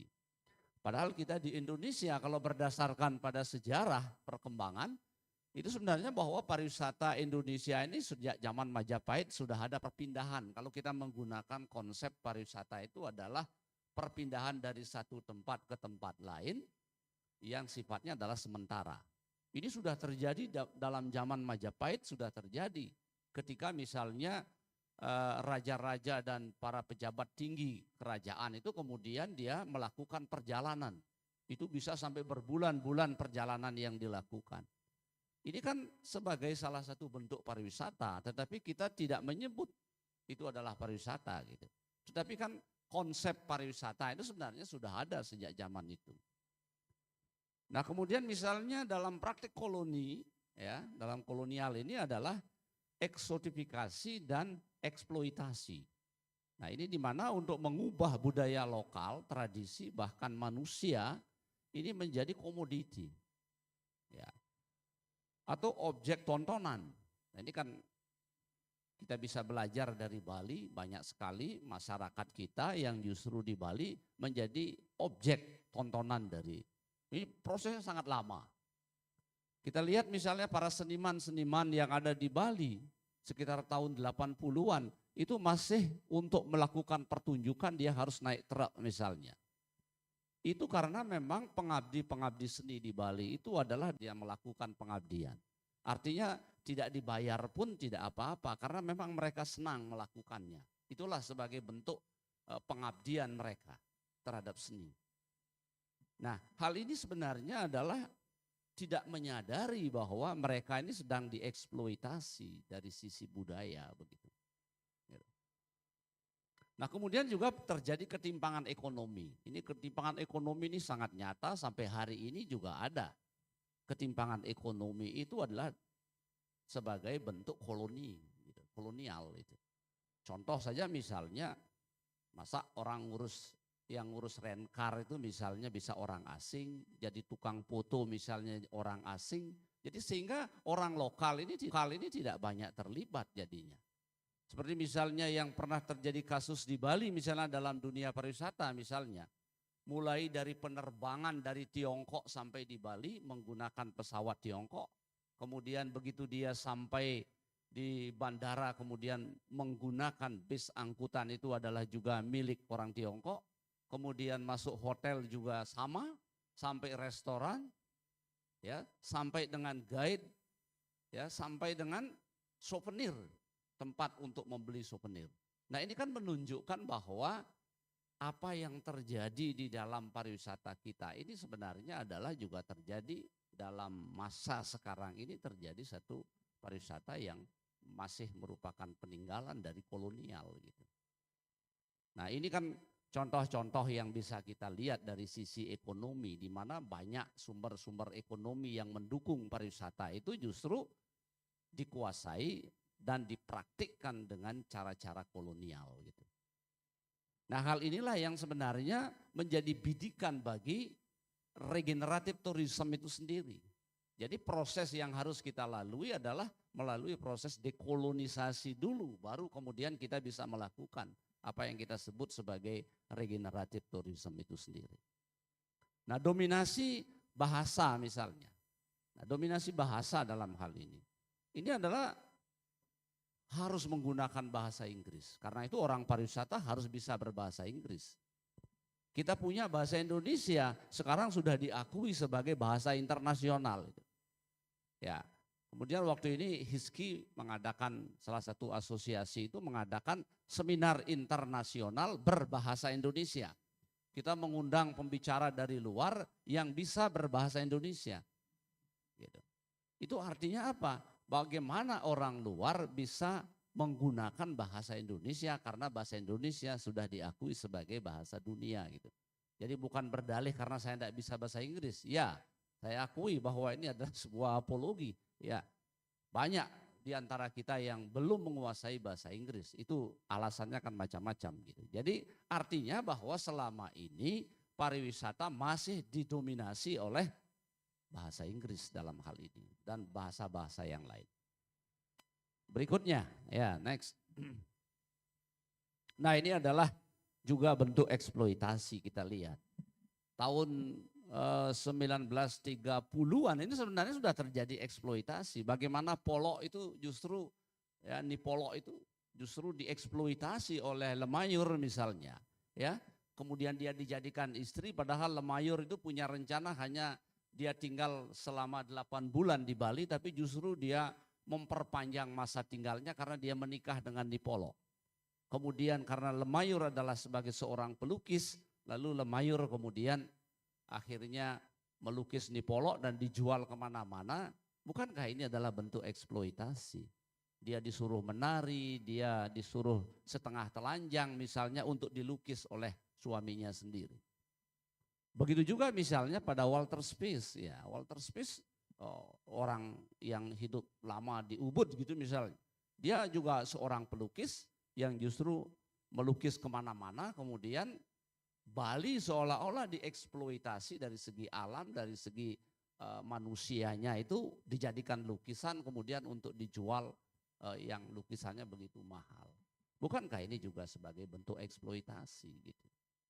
Tari Cak misalnya, kalau kita lihat misalnya tokoh Cak yang menjadi penciptanya, ini Lembak itu sebenarnya adalah juga sama. Ya, tari Cak untuk pariwisata itu kan kalau dia tidak untuk pariwisata, pertunjukan yang sebenarnya itu kan bisa sampai 2 jam. Tetapi kenapa dari 2 jam itu bisa menjadi hanya 30 menit? Bukankah itu adalah sebuah pemerkosaan terhadap seni itu? Jadi ini adalah sebuah tasi juga yang kita katakan dalam dunia budaya dalam hal ini. Nah, ini sebenarnya kita perlu belajar dari apa yang menjadi kelemahan-kelemahan yang terjadi di daerah lain bagi misalnya daerah-daerah yang akan mengembangkan pariwisata, mari kita belajar dari kelemahan-kelemahan yang selama ini terjadi eksploitasi akibat daripada konsep pemikiran kolonial yang begitu lama menguasai orang Indonesia dalam hal ini. Next. Nah, kemudian dimensi utamanya itu adalah narasi. Kita coba untuk mengembalikan dimensi utama di dalam dekolonisasi itu. Jadi dekolonisasi narasi ini memindahkan kendali cerita ini dari masyarakat lokal, ya, dari cerita-cerita yang dibangun oleh masyarakat lain atau misalnya oleh Barat, kita kembalikan kepada masyarakat lokal untuk mendefinisikan keaslian budaya mereka itu. Ya, yang selama ini di kolonial itu justru lebih mencari hal-hal yang praktis. Gitu. Nah, kemudian dekolonisasi dalam bidang ekonomi ini memastikan tentang manfaat pariwisata yang benar yang bisa dirasakan oleh komunitas. Begitu juga pada dekolonisasi budaya ini untuk menghormati pengetahuan lokal. Nah, ini apa yang terjadi misalnya di Penglipuran, kemudian apa yang terjadi di Jatiluwih misalnya. Begitu juga yang terjadi misalnya di Bayan, misalnya di Lombok ini justru dekolonisasi budaya ini yang perlu kita tegakkan dalam hal ini. Kemudian ada dekolonisasi relasi kuasa. Nah, pada dekolonisasi relasi kuasa ini mengubah hubungan antara tuan rumah misalnya agar setara dengan wisatawan dan dia bisa saling menghormati. Nah, kalau kita lihat dalam konsep relasi kuasa pariwisata dalam struktur pemikiran kolonial itu sebenarnya bahwa pelaku-pelaku pariwisata adalah ibarat jongos gitu. Jadi ibarat pembantu dalam hal ini. Nah, sekarang justru dekolonisasi mengubah satu pola pemikiran di mana melalui relasi kuasa itu sebenarnya adalah bagaimana kita mendudukkan antara kita sebagai pemilik destinasi, sebagai pelaku pariwisata, ini berada pada posisi yang setara dengan wisatawan. Itu adalah yang dalam konsep saling menghormati. Berikutnya Pak. Nah, ini perbedaan antara pariwisata berkelanjutan dengan regeneratif. Saya kira tadi sudah Prof. Bada maupun Prof. Dharma ini sudah banyak mengulas tentang masalah pariwisata regeneratif, bahwa pariwisata regeneratif itu tidak selesai sampai pada memelihara, merevitalisasi, tidak selesai sampai di situ. Tapi justru regeneratif itu adalah bagaimana memberdayakan komunitasnya. Jadi karena itu pariwisata berkelanjutan dengan regeneratif, justru pada regeneratif jauh lebih serius di dalam menangani destinasi maupun menangani daya tarik wisata yang ada atau yang dikembangkan pada satu wilayah. Next. Nah, ini pada prinsip utama dalam pariwisata regeneratif. Ini memulihkan dan meregenerasi, kemudian pada pendekatan yang sifatnya adalah sistematik, yaitu manusia, alam, budaya, kemudian ada pada nilai bersama. Ya, nilai bersama itu ini bersama-sama menciptakan pengalaman dan nilai yang saling menguntungkan. Ini kan konsep saling menguntungkan itu harus terjadi di dalam pariwisata itu sendiri, pada pariwisata regeneratif, dan memberi kembali, ya, setiap kunjungan itu harus memberikan dampak positif, bersih, baik secara ekologis, sosial maupun secara ekonomi. Next. Ya. Nah, implementasi pada studi kasus ini tadi sudah dipaparkan oleh Prof. Bada maupun Prof. Dharma. Ini tentang praktik dekolonisasi narasi, bagaimana narasi-narasi lokal itu harus kita kembalikan kepada masyarakatnya itu sendiri. Next. Ya, kemudian next berikutnya model ekonomi inklusif dan sirkular, ya, di komunitas lokal. Ini sepenuhnya atau misalnya ada sebagian ini memang harus diberikan kepada komunitas di mana dia berada, begitu. Termasuk juga homestay, kemudian juga praktik koperasi milik masyarakat, apalagi pemerintah sekarang punya koperasi merah putih, barangkali bisa membantu masyarakat kita untuk menghidupkan, terutama di kantong-kantong destinasi pariwisata itu sendiri. Ya. Nah, next, nah, ini mewujudkan pariwisata regeneratif yang didukung oleh partisipasi. Dekolonisasi yang membutuhkan upaya kolaborasi konkret dari semua pemangku kepentingan. Saya yakin bahwa pariwisata regeneratif ini tidak akan bisa berjalan dengan baik kalau seandainya misalnya tidak ada kerjasama di antaranya. Seperti tadi misalnya ada mengatakan bahwa pariwisata regeneratif bisa berjalan apabila ada kolaborasi antara birokrasi, akademisi, pengusaha, kemudian termasuk juga masyarakat pemilik dari destinasi itu sendiri. Jadi karena itu dari eksploitasi ke regeneratif, dari poistless kemudian menjadi poised, itu artinya bahwa berpindah dari masyarakat sebagai objek, kemudian dia bisa menjadi sebagai subjek. Dari guest kemudian ke to learns.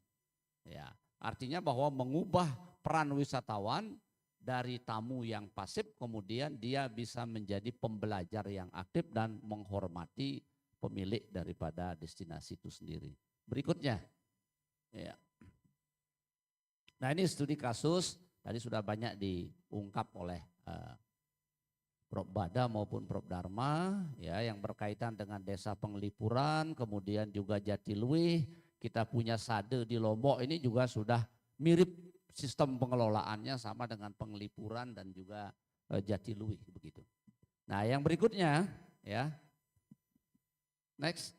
Nah, ini kita lihat kekayaan budaya Lombok ini luar biasa. Kita punya desa wisata yang sangat luar biasa juga, yang sistem pengelolaannya sudah dilakukan bahwa segala sesuatu yang ada di desa wisata, hasil dan sebagainya itu dikembalikan sebagian untuk reklamasi dari desa itu sendiri, termasuk juga kuliner dan sebagainya. Next. Nah, jadi kesimpulannya adalah bahwa dekolonisasi perjalanan ini mengajak transformasi sistem pariwisata ini menuju keadilan sosial, ekonomi dan budaya. Model regeneratif ini akan memberikan satu kerangka untuk pemulihan dan pembelajaran komunitas lokal. Jadi peran semua pihak penting untuk membangun perjalanan yang bermakna, berkelanjutan, dan membawa kebaikan bagi destinasi dan pengunjung. Next. Ya, terima kasih, matur tambiasih. Mohon maaf apabila ada hal-hal yang kurang berkenan. Ya, cinta tanpa kekasih, sekian dan terima kasih. Baik, cakep sekali ya. Cakep dong bilang. Cakep. Ya, terima kasih bagi semua peserta yang offline dan online sudah memberikan apresiasi kepada presenter kita yang ketiga. Sedikit saya mencoba untuk merangkum ada beberapa hal yang sangat penting memang dalam pembahasan tadi. The first one is culture in tourism attraction in Lombok. Kita sangat kaya sekali dengan atraksi wisata budaya. Dan kemudian it's very related with our culture history. Ya tentu konsep-konsep pemikiran kolonial ini juga harus dihilangkan dalam pembangunan destinasi wisata. Kemudian bagaimana foreign tourist and government tax revenue harus memberikan kontribusi terhadap pengembangan ekonomi masyarakat lokal ya. Pengembangan ekonomi sirkular dan inklusif membangun masyarakat kita di NTB ini. Kemudian bagaimana design tourism mindset to improve in how to respect with local culture. Bagaimana masyarakat lokal juga mengajak wisatawan untuk berpartisipasi untuk menjaga lokal budaya kita yang ada di Lombok dan di NTB ini. Kemudian the last one is nilai-nilai kearifan lokal dalam pembangunan pariwisata tentu harus diutamakan untuk membangun destinasi pariwisata kita di Indonesia dan di Lombok khususnya. Baik Bapak Ibu semuanya, well ladies and gentlemen, the last presenters, the last speakers kita ya. Sebelum masuk ke presenter terakhir, the last speaker, saya akan sekali lagi memberikan perkenalan dulu ya, memperkenalkan beliau. He is Dr. Andus Iputugede Empar. Beliau adalah doktor pariwisata. Last education is Doctoral of Tourism in Udayana University, khusus di bidang perencanaan pariwisata. His specialty in tourism village, desa wisata. Beliau sangat aktif ya, very active in research and also community service. Dan beliau concern dengan beberapa pengajaran yang dilakukan, seperti misalnya di bidang manajemen and operational food and beverage, kemudian tourism destination, objek daya tarik wisata, and pariwisata desa, desa wisata ya. Kemudian pengelolaan destinasi wisata, tourism destination management, dan terakhir adalah terkait dengan tourism business, kewirausahaan di pariwisata. Dan kemudian beliau juga sangat aktif dalam melakukan pengabdian dan penelitian dan kemudian publikasi di bidang yang pertama itu di bidang kuliner bagi perempuan putus sekolah di Kabupaten Lombok Tengah. Kemudian yang kedua terkait dengan pemberdayaan kelompok petani gula aren di Desa Pusuk, Kecamatan Betulayan, Lombok Barat. Kemudian selanjutnya beliau juga sangat aktif membalukan pembinaan di Desa Gumantar terkait dengan pengembangan desa wisata Gumantar berbasis ekonomi kreatif. Dan ini juga salah satu desa wisata berbasis budaya yang ada di Lombok Utara. Kemudian melakukan pemberdayaan masyarakat di pesisir Kecamatan Ampenan. Nah ini salah satu tourism attraction, culture tourism attraction di Mataram juga. Kemudian terakhir adalah peningkatan kompetensi sumber daya pekerja pariwisata di Kota Mataram. Dan ini juga sangat related dengan apa yang akan disampaikan oleh beliau terkait dengan topiknya adalah tata kelola destinasi pariwisata berbasis regeneratif, studi kasus Desa Senaru, Kabupaten Utara. Baik Bapak Ibu, ladies and gentlemen, kami berikan waktunya kepada Bapak Dr. Iputugede Empar. Time is yours. Ya, selamat siang. Thank you, Mr. Morianto. Good morning, ladies and gentlemen, participant and presenters seminar, sustainable tourism. On the question, I would like to use permission dari Indonesia. Jadi saya menggunakan bahasa Indonesia saja supaya lebih mendalam nanti dalam penyampaiannya. Karena seperti yang disampaikan oleh Pak Prof. Suitase, bahasa Indonesia juga menjadi bahasa internasional. Di samping itu juga supaya balance, supaya ada keseimbangan. Tadi Sri Kandi kita sudah dengan bahasa English language, Jadi saya mencoba untuk juga dengan bahasa Indonesia. Ya, oke. Sri Kandi dan Sri Kanda. Oke, thank you. Saya mengambil judul itu adalah tata kelola destinasi pariwisata berbasis regeneratif. Jadi ini sebuah studi kasus di Desa Senaru di Kabupaten Lombok Utara.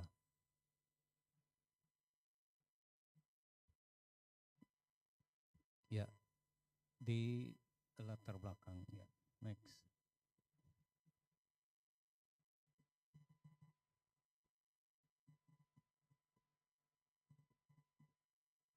Iya, yang latar belakang. Jadi kalau pariwisata regeneratif tadi sudah disinggung juga oleh Pak Prof. Siase bahwa penekanannya bukan saja pada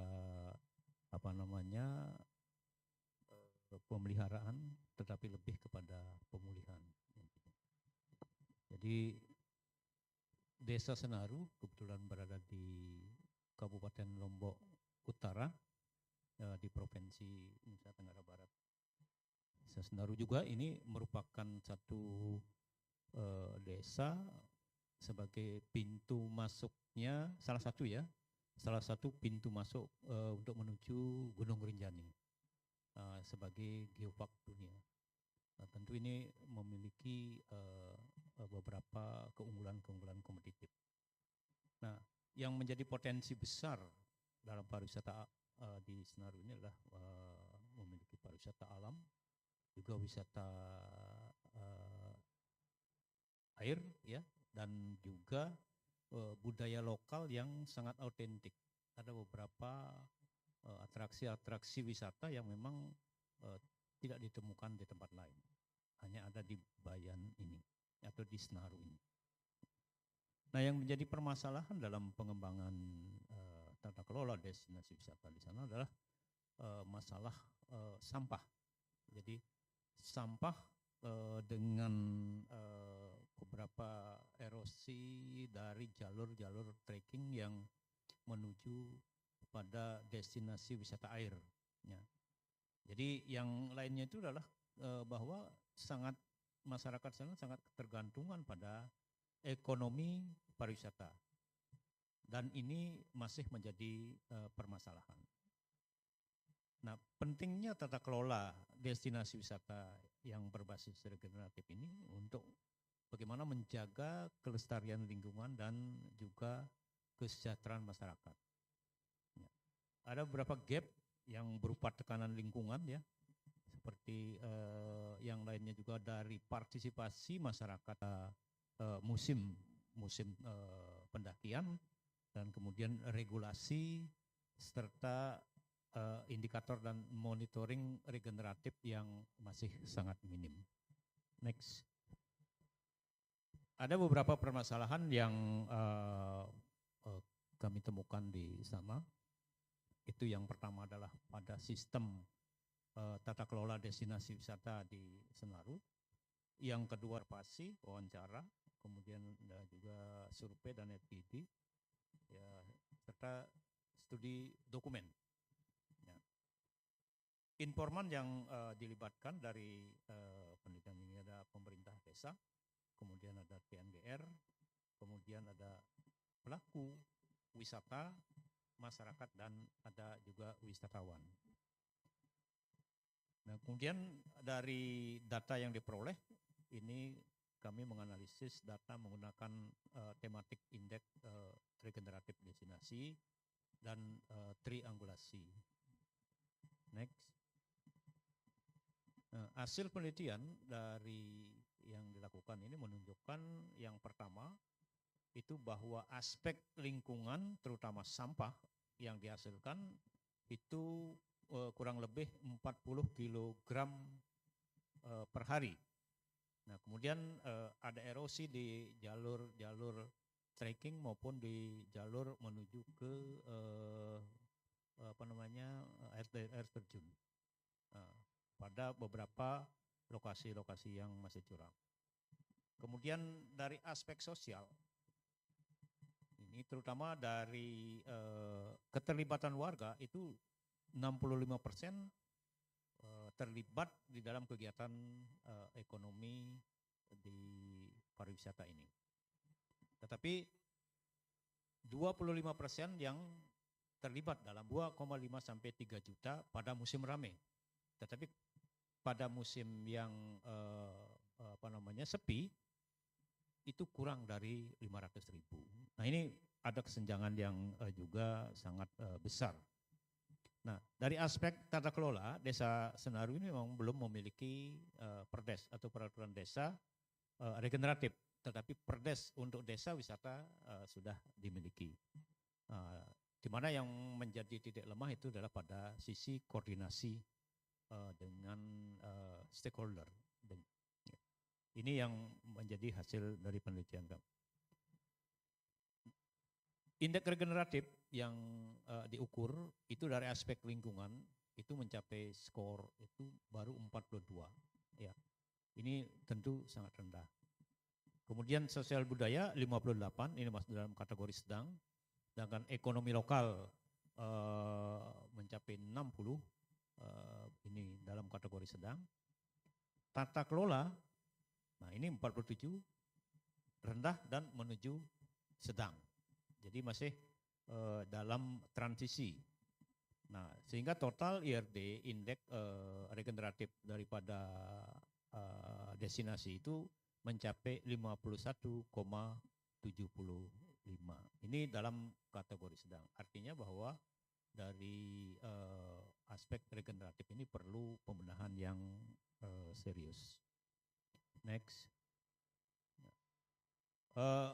Dari hasil penelitian ini kami bahas tentu tata kelola destinasi masih didominasi oleh pemerintah, ya terutama dan Taman Gunung Rinjani.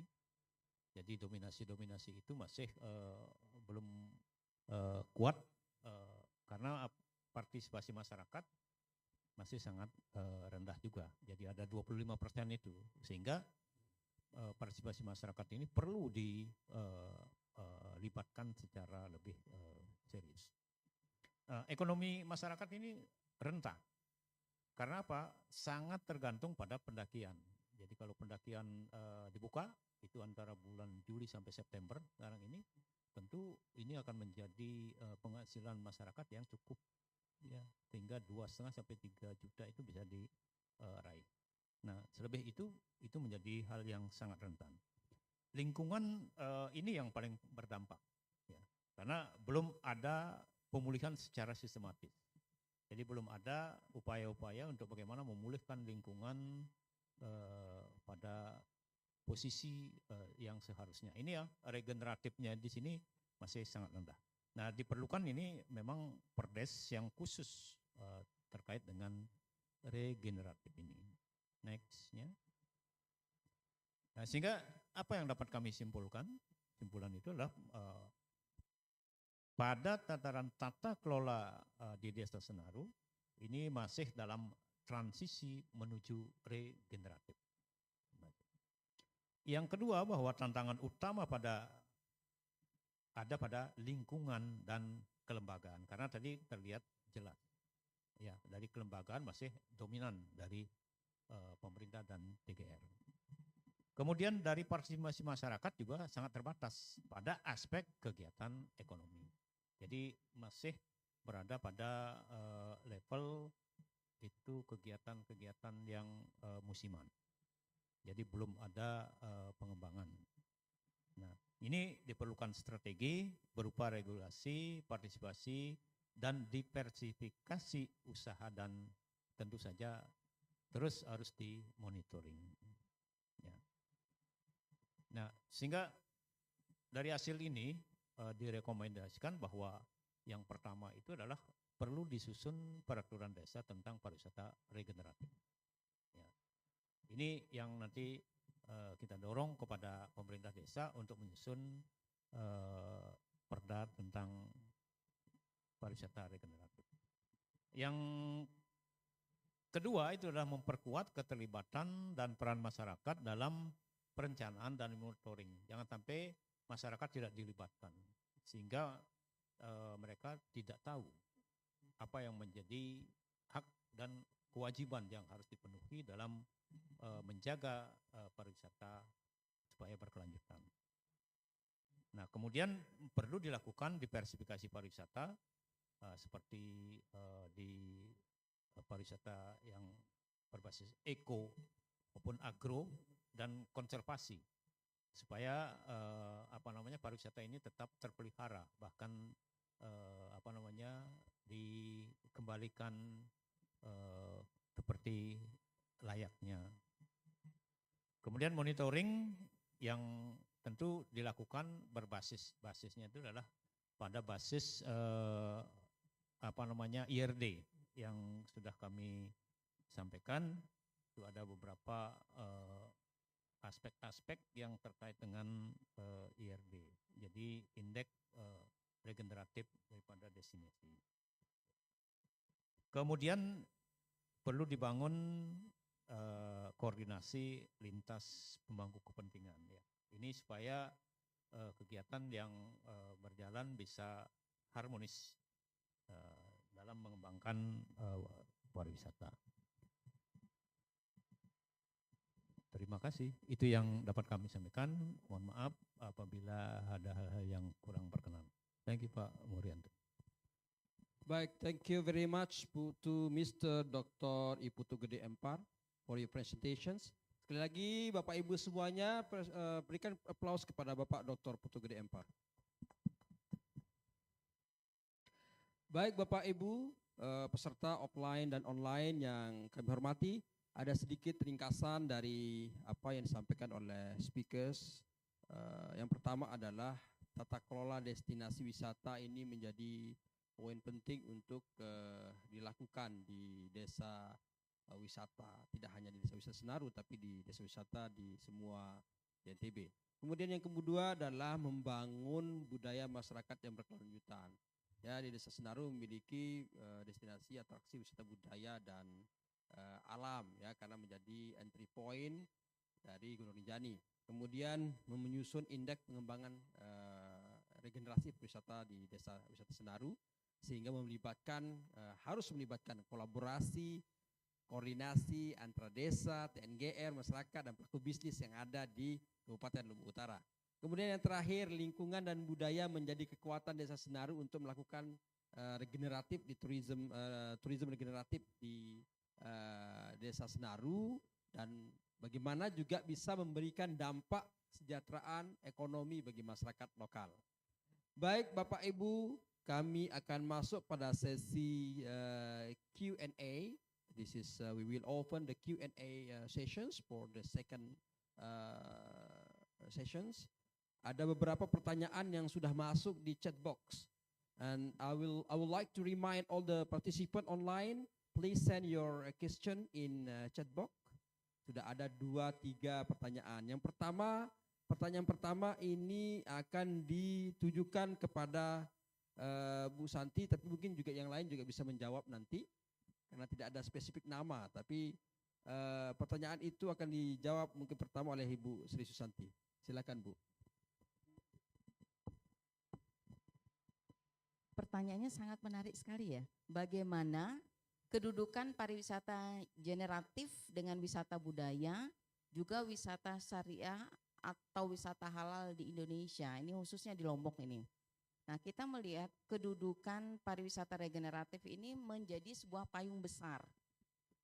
Paradigma baru pariwisata yang melampaui bukan hanya sekedar sustainability atau pariwisata berkelanjutan, tapi juga menjadi pariwisata yang restoratif maupun pariwisata yang transformatif ya. Jadi pariwisata regeneratif ini bisa menguatkan wisata budaya. Caranya dengan menghidupkan kembali tradisi yang hampir punah melalui partisipasi wisatawan di dalamnya. Nah, jadi kedudukan wisata budaya itu menjadi salah satu instrumen implementasi dari pariwisata generatif. Karena keberlanjutan dan kebangkitan budaya itu merupakan salah satu pilar utama dari regeneratif tourism yang kita bahas pada hari ini. Yang kedua, bagaimana kedudukan pariwisata generatif itu dengan wisata syariah dan pariwisata halal. Oke. Kita melihat bahwa Wisata syariah dan wisata halal ini merupakan bentuk pariwisata yang mengikuti prinsip syariah Islam. Ini based on Islam ya, Islam syariah. Misalnya akomodasi yang ramah terhadap muslim, makanan yang halal, fasilitas ibadah dan norma interaksi yang based on syariah. Nah, bagaimana kedudukannya? Wisata syariah ini bisa dipandang itu sebagai salah satu model operasional yang dapat diintegrasikan ke dalam regeneratif tourism, khususnya di daerah yang mayoritas muslim.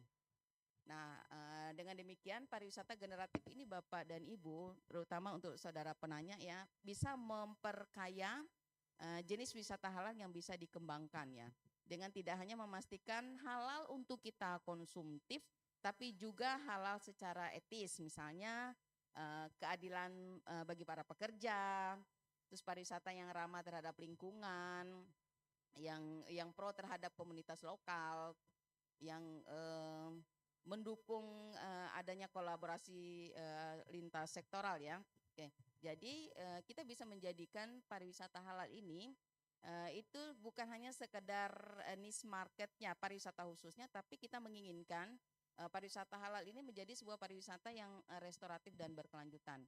Nah, kalau kita lihat kedudukannya dari segmentingnya, kita melihat bahwa wisata halal dan syariah ini bisa menjadi segmen pasar di dalam pariwisata generatif, terutama di Indonesia yang mayoritas muslim.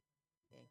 Dan jadi kalau kita melihat, kalau saya bisa memberikan kesimpulan dengan bahasa yang sangat singkat bahwa pariwisata regeneratif ini itu merupakan payung besar bagi pengembangan pariwisata di Indonesia dengan paradigma barunya. Wisata budayanya itu untuk merevitalisasi kearifan lokal dalam pariwisata generatif. Wisata syariahnya itu model pariwisata berbasis Islam yang bisa kita integrasikan kepada pariwisata. Selanjutnya wisata halalnya itu menjadi segmen pasar spesifik ya, yang bisa dikembangkan secara generatif agar tidak hanya ramah terhadap wisatawan muslim, tetapi juga ramah terhadap lingkungan, adil dan berkelanjutan. Seperti itu jawabannya Pak Murianto. Baik, terima kasih Ibu Dr. Rosi Susanti atas jawaban dari pertanyaan yang disampaikan di chat box. Mungkin Pak Prof mau ditambahkan sedikit Pak Prof terkait dengan pertanyaan tadi? Baik, terima kasih. Saya hanya ingin melengkapi saja tentang pariwisata regeneratif ini. Dalam penegasan saya yang terakhir yang saya sampaikan di dalam pariwisata regeneratif itu adalah bahwa regeneratif itu akan bisa berjalan dengan baik kalau seandainya itu melalui proses dekolonisasi perjalanan. Nah, yang dimaksudkan dengan dekolonisasi perjalanan ini sebenarnya kan satu pendekatan kritis dan praktis ini untuk menghapus struktur pemikiran ya dalam pariwisata yang mengeksploitasi budaya dan masyarakat lokal. Nah, kalau struktur pemikiran itu bisa dipahami atau misalnya bisa dihayati oleh banyak orang, terutama seperti yang saya sampaikan misalnya, boleh dikatakanlah stakeholder dalam hal ini ada pemerintah, ada akademisi, kemudian juga ada masyarakat dan juga ada pengusaha. Jadi pengusaha, masyarakat, kemudian birokrasi yang membuat regulasi dalam hal ini harus memberikan support terhadap sebagai tourism regenerasi itu. Jadi pariwisata regeneratif ini memang harus didukung oleh banyak pihak dalam hal ini. Kalau hanya misalnya pengusaha saja saya pikir tidak cukup, masyarakat saja tidak cukup, akademisi, karena kita ini kan orang-orang yang idealis gitu. Orang akademisi adalah orang idealis, kita menyampaikan gagasan dalam hal ini tentu tujuannya adalah paling tidak bisa direalisasi oleh pihak-pihak yang memang ada di dalam lingkup pariwisata itu sendiri. Nah, karena itu justru yang lebih didorong ini dalam hal ini adalah pemerintah yang barangkali masih kesulitan di dalam membangun pariwisata kalau tanpa keterlibatan pengusaha. Pengusaha dalam hal ini masih banyak yang punya mental kolonial gitu. Nah, inilah yang sebenarnya menjadi PR besar kita semuanya di dalam membangun pariwisata regeneratif itu sendiri. Saya kira itu penegasan saya, Pak Murianto, kurang lebihnya mohon maaf. Oke, terima kasih Pak Prof atas tambahan terkait dengan beberapa pertanyaan yang disampaikan oleh beberapa peserta dari online.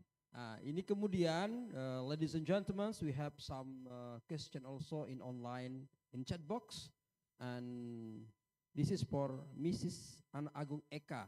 Ada 3 pertanyaan ini kebetulan ya di chat box, dan kemudian mungkin nanti bisa dijawab secara ya mungkin jawab 3-tiganya, Mbak Eka. Mungkin kalau tidak bisa details mungkin disampaikan saja. Terima kasih. Thank you very much, Mr. Dr. Murianto. Okay, the question was from the first question is coming from, what's the name of the first question? Okay, Aulia. So, okay. The question was, could you please advise us how to upgrade our capacity or skill in hotel and restaurants in Lombok Island? Okay. As we know, Lombok Island is growing tourism as destination after Bali. So to upgrade the capacity and skills in the hotel or restaurants in Lombok, so the approach should combine between amongst the global hospitality standards and as well with the local strengths. So what is the local strengths need to combine? They are culture, nature, and community values. So there will be some points that we can take on this, on how to upgrade the capacity. Of course, the first is related with the training and development in Lombok. For example, like customer service excellence that need to be upgrades and technical skill. If you talk about the restaurants, then you have to strengthen your technical skill in culinary training and as well in housekeeping, front office skill, and as well doing partner with the local training centers. So in Lombok, there's some college such as STP Mataram or Mataram Tourism College, and as well the other college as well to provide this for you who really concerns to upgrade your capacity in hotel and restaurants in Lombok. And as well to do the certification and professional development, and then mentorship and community-based learning, industry exposure, and as well technology and digital skill. As we know that now everybody has to very familiar with the digitalization, and of course you have to aware and as well you have to be able to work on online booking system if you want to work in a hotel, and as well social media and digital marketing. You have to understand about like point of sales, commerce and things, and as well the last points on how to upgrade the capacity. It's related with the regenerative. Of course, it's about sustainability and regenerative tourism skill. What is that including in this point? So it's like energy efficient and waste reductions and skill in the farm to table dining. You have to understand whole about this. But I can summarize this for example, if you want to upgrade, then we can do like, for example, in Teteh Batu. Want to upgrade, then we can do like, for example, in Teteh Batu, peoples can come and give some education. Peoples can come and give some education. For example, in service excellence, language training, because we understand language can be barrier and a gap with some people that they do not have like confident if they do confidentials like in not if they do confidentials like in not confidence in talking in English or other language. So this can be provided, and technical skill, as per I mentioned before, like culinary, housekeeping, barista, and many things. It can be provided as well in Teteh Batu, and sustainability and regenerative hospitality practice. And the other is like maybe doing like visiting some places in Bali and see how they manage, how they operate, and then it can be implemented for some that suite to Teteh Batu area. So in summary, to upgrade hotel and restaurants skills in Lombok, the strategy is like I mentioned before, combine the international hospitality standard, digital transformation, and as well a local wisdom. So this way, Lombok can build a unique identity and Sasak culture, and as well they can have the regenerative values. So hopefully that next time we can help for Teteh Batu as well, yeah, on how they do the capacity building for the hotels, restaurants, or maybe like homestay, and as well with the skill of the people who run. So thank you for the first question. And maybe is there something need to be added from the others? Okay.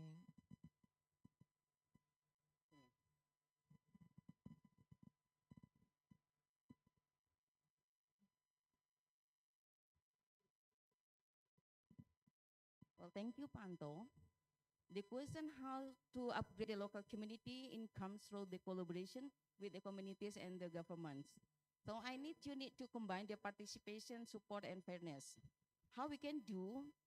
First one is search about the vision and dialogue between both of them. For example, establish the continuous two-way communications. We can involve the regular community or the government forums. This avoid top-down decisions that don't reflect the community needs.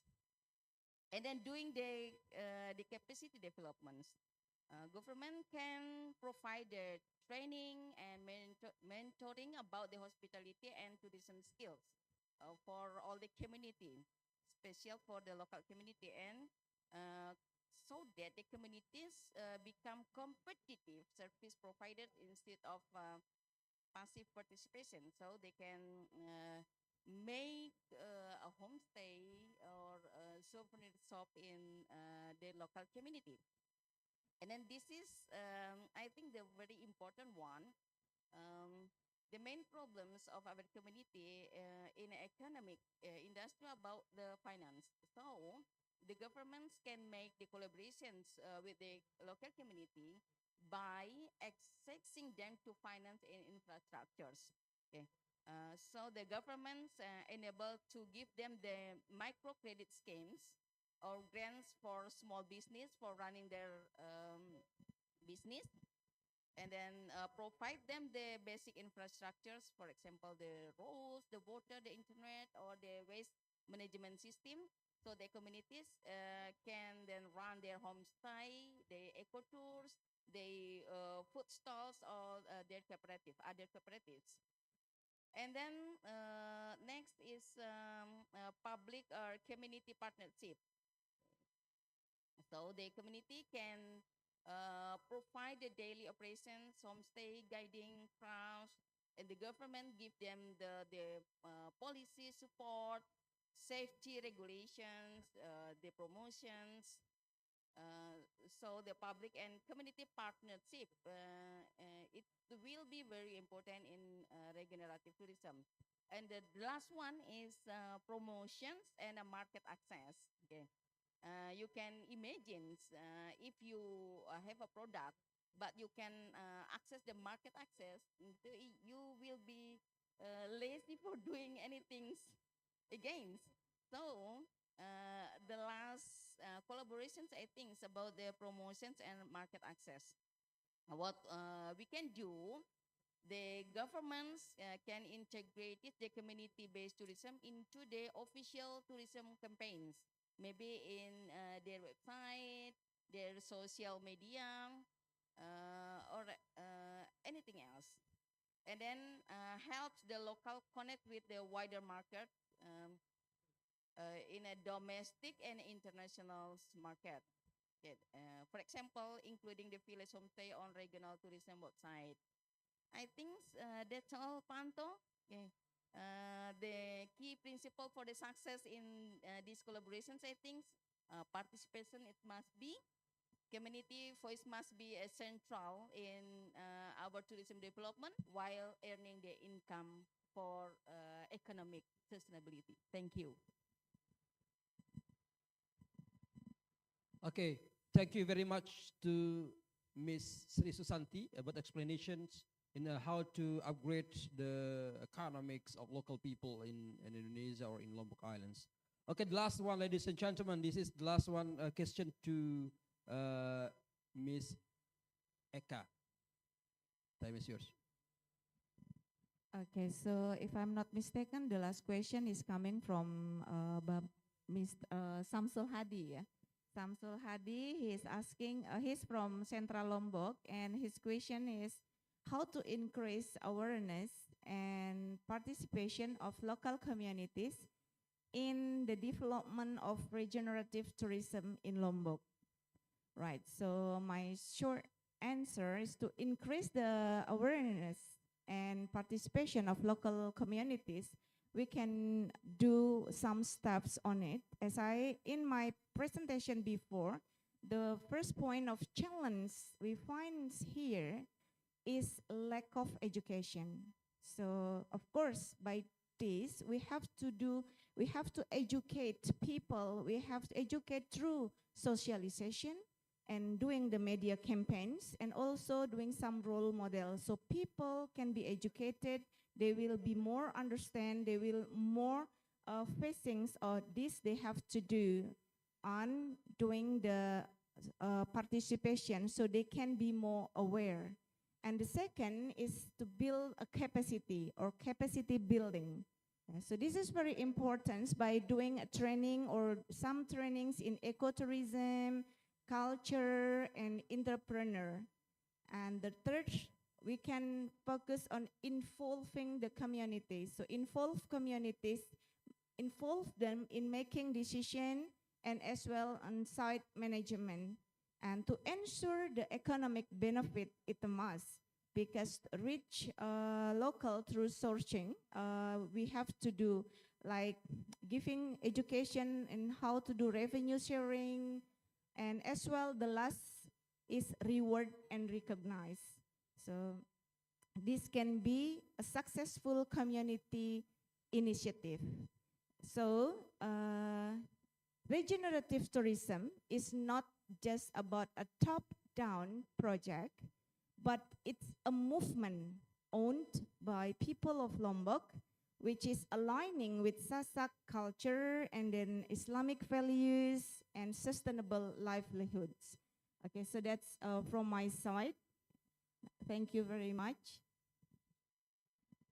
Thank you very much to Ms. Eka Dewi for your explanation about how to make awareness to local peoples in tourism destinations.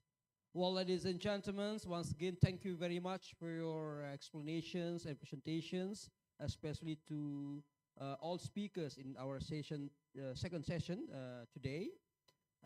Before we stop our session in the second sessions, let me a little bit summary about how we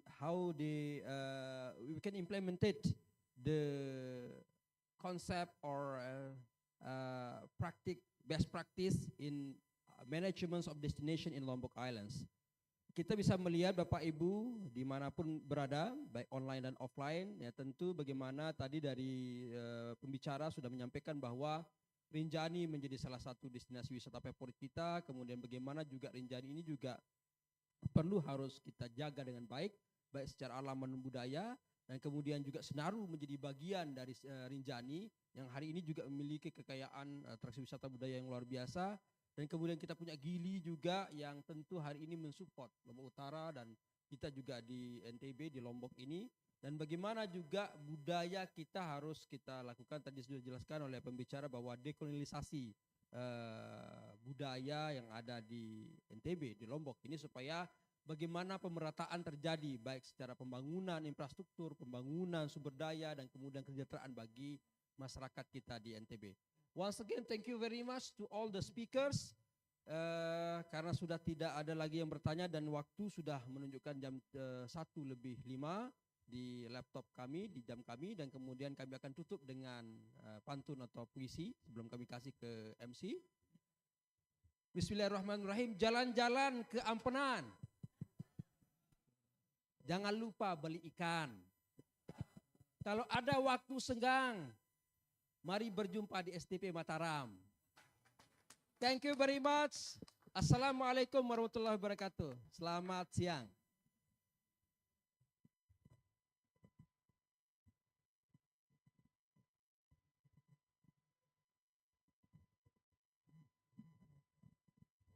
Kami kembalikan kepada MC, silakan.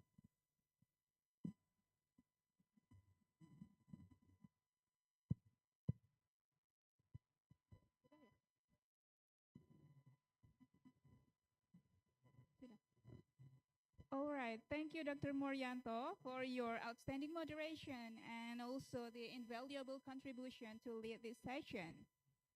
Well, ladies and gentlemen, from our today's international seminar, I would like to share to you some brief points. So during this event, we have discussed about the notion of the regenerative seminar, regenerative tourism. Those are the approach, the concept, and also the challenges of implementing the regenerative tourism. We also have discussed some actions or attempts that we could take to support or to promote regenerative tourism. All right, ladies and gentlemen, I think that concludes our today's seminar. On behalf of the organizing committee, we would like to express our gratitude to the speaker, to the moderator, and also all participants to make this event successful. Thank you once again. See you next time. Have a great time. And wassalamualaikum warahmatullahi wabarakatuh. Om Santi Santi Santi Om.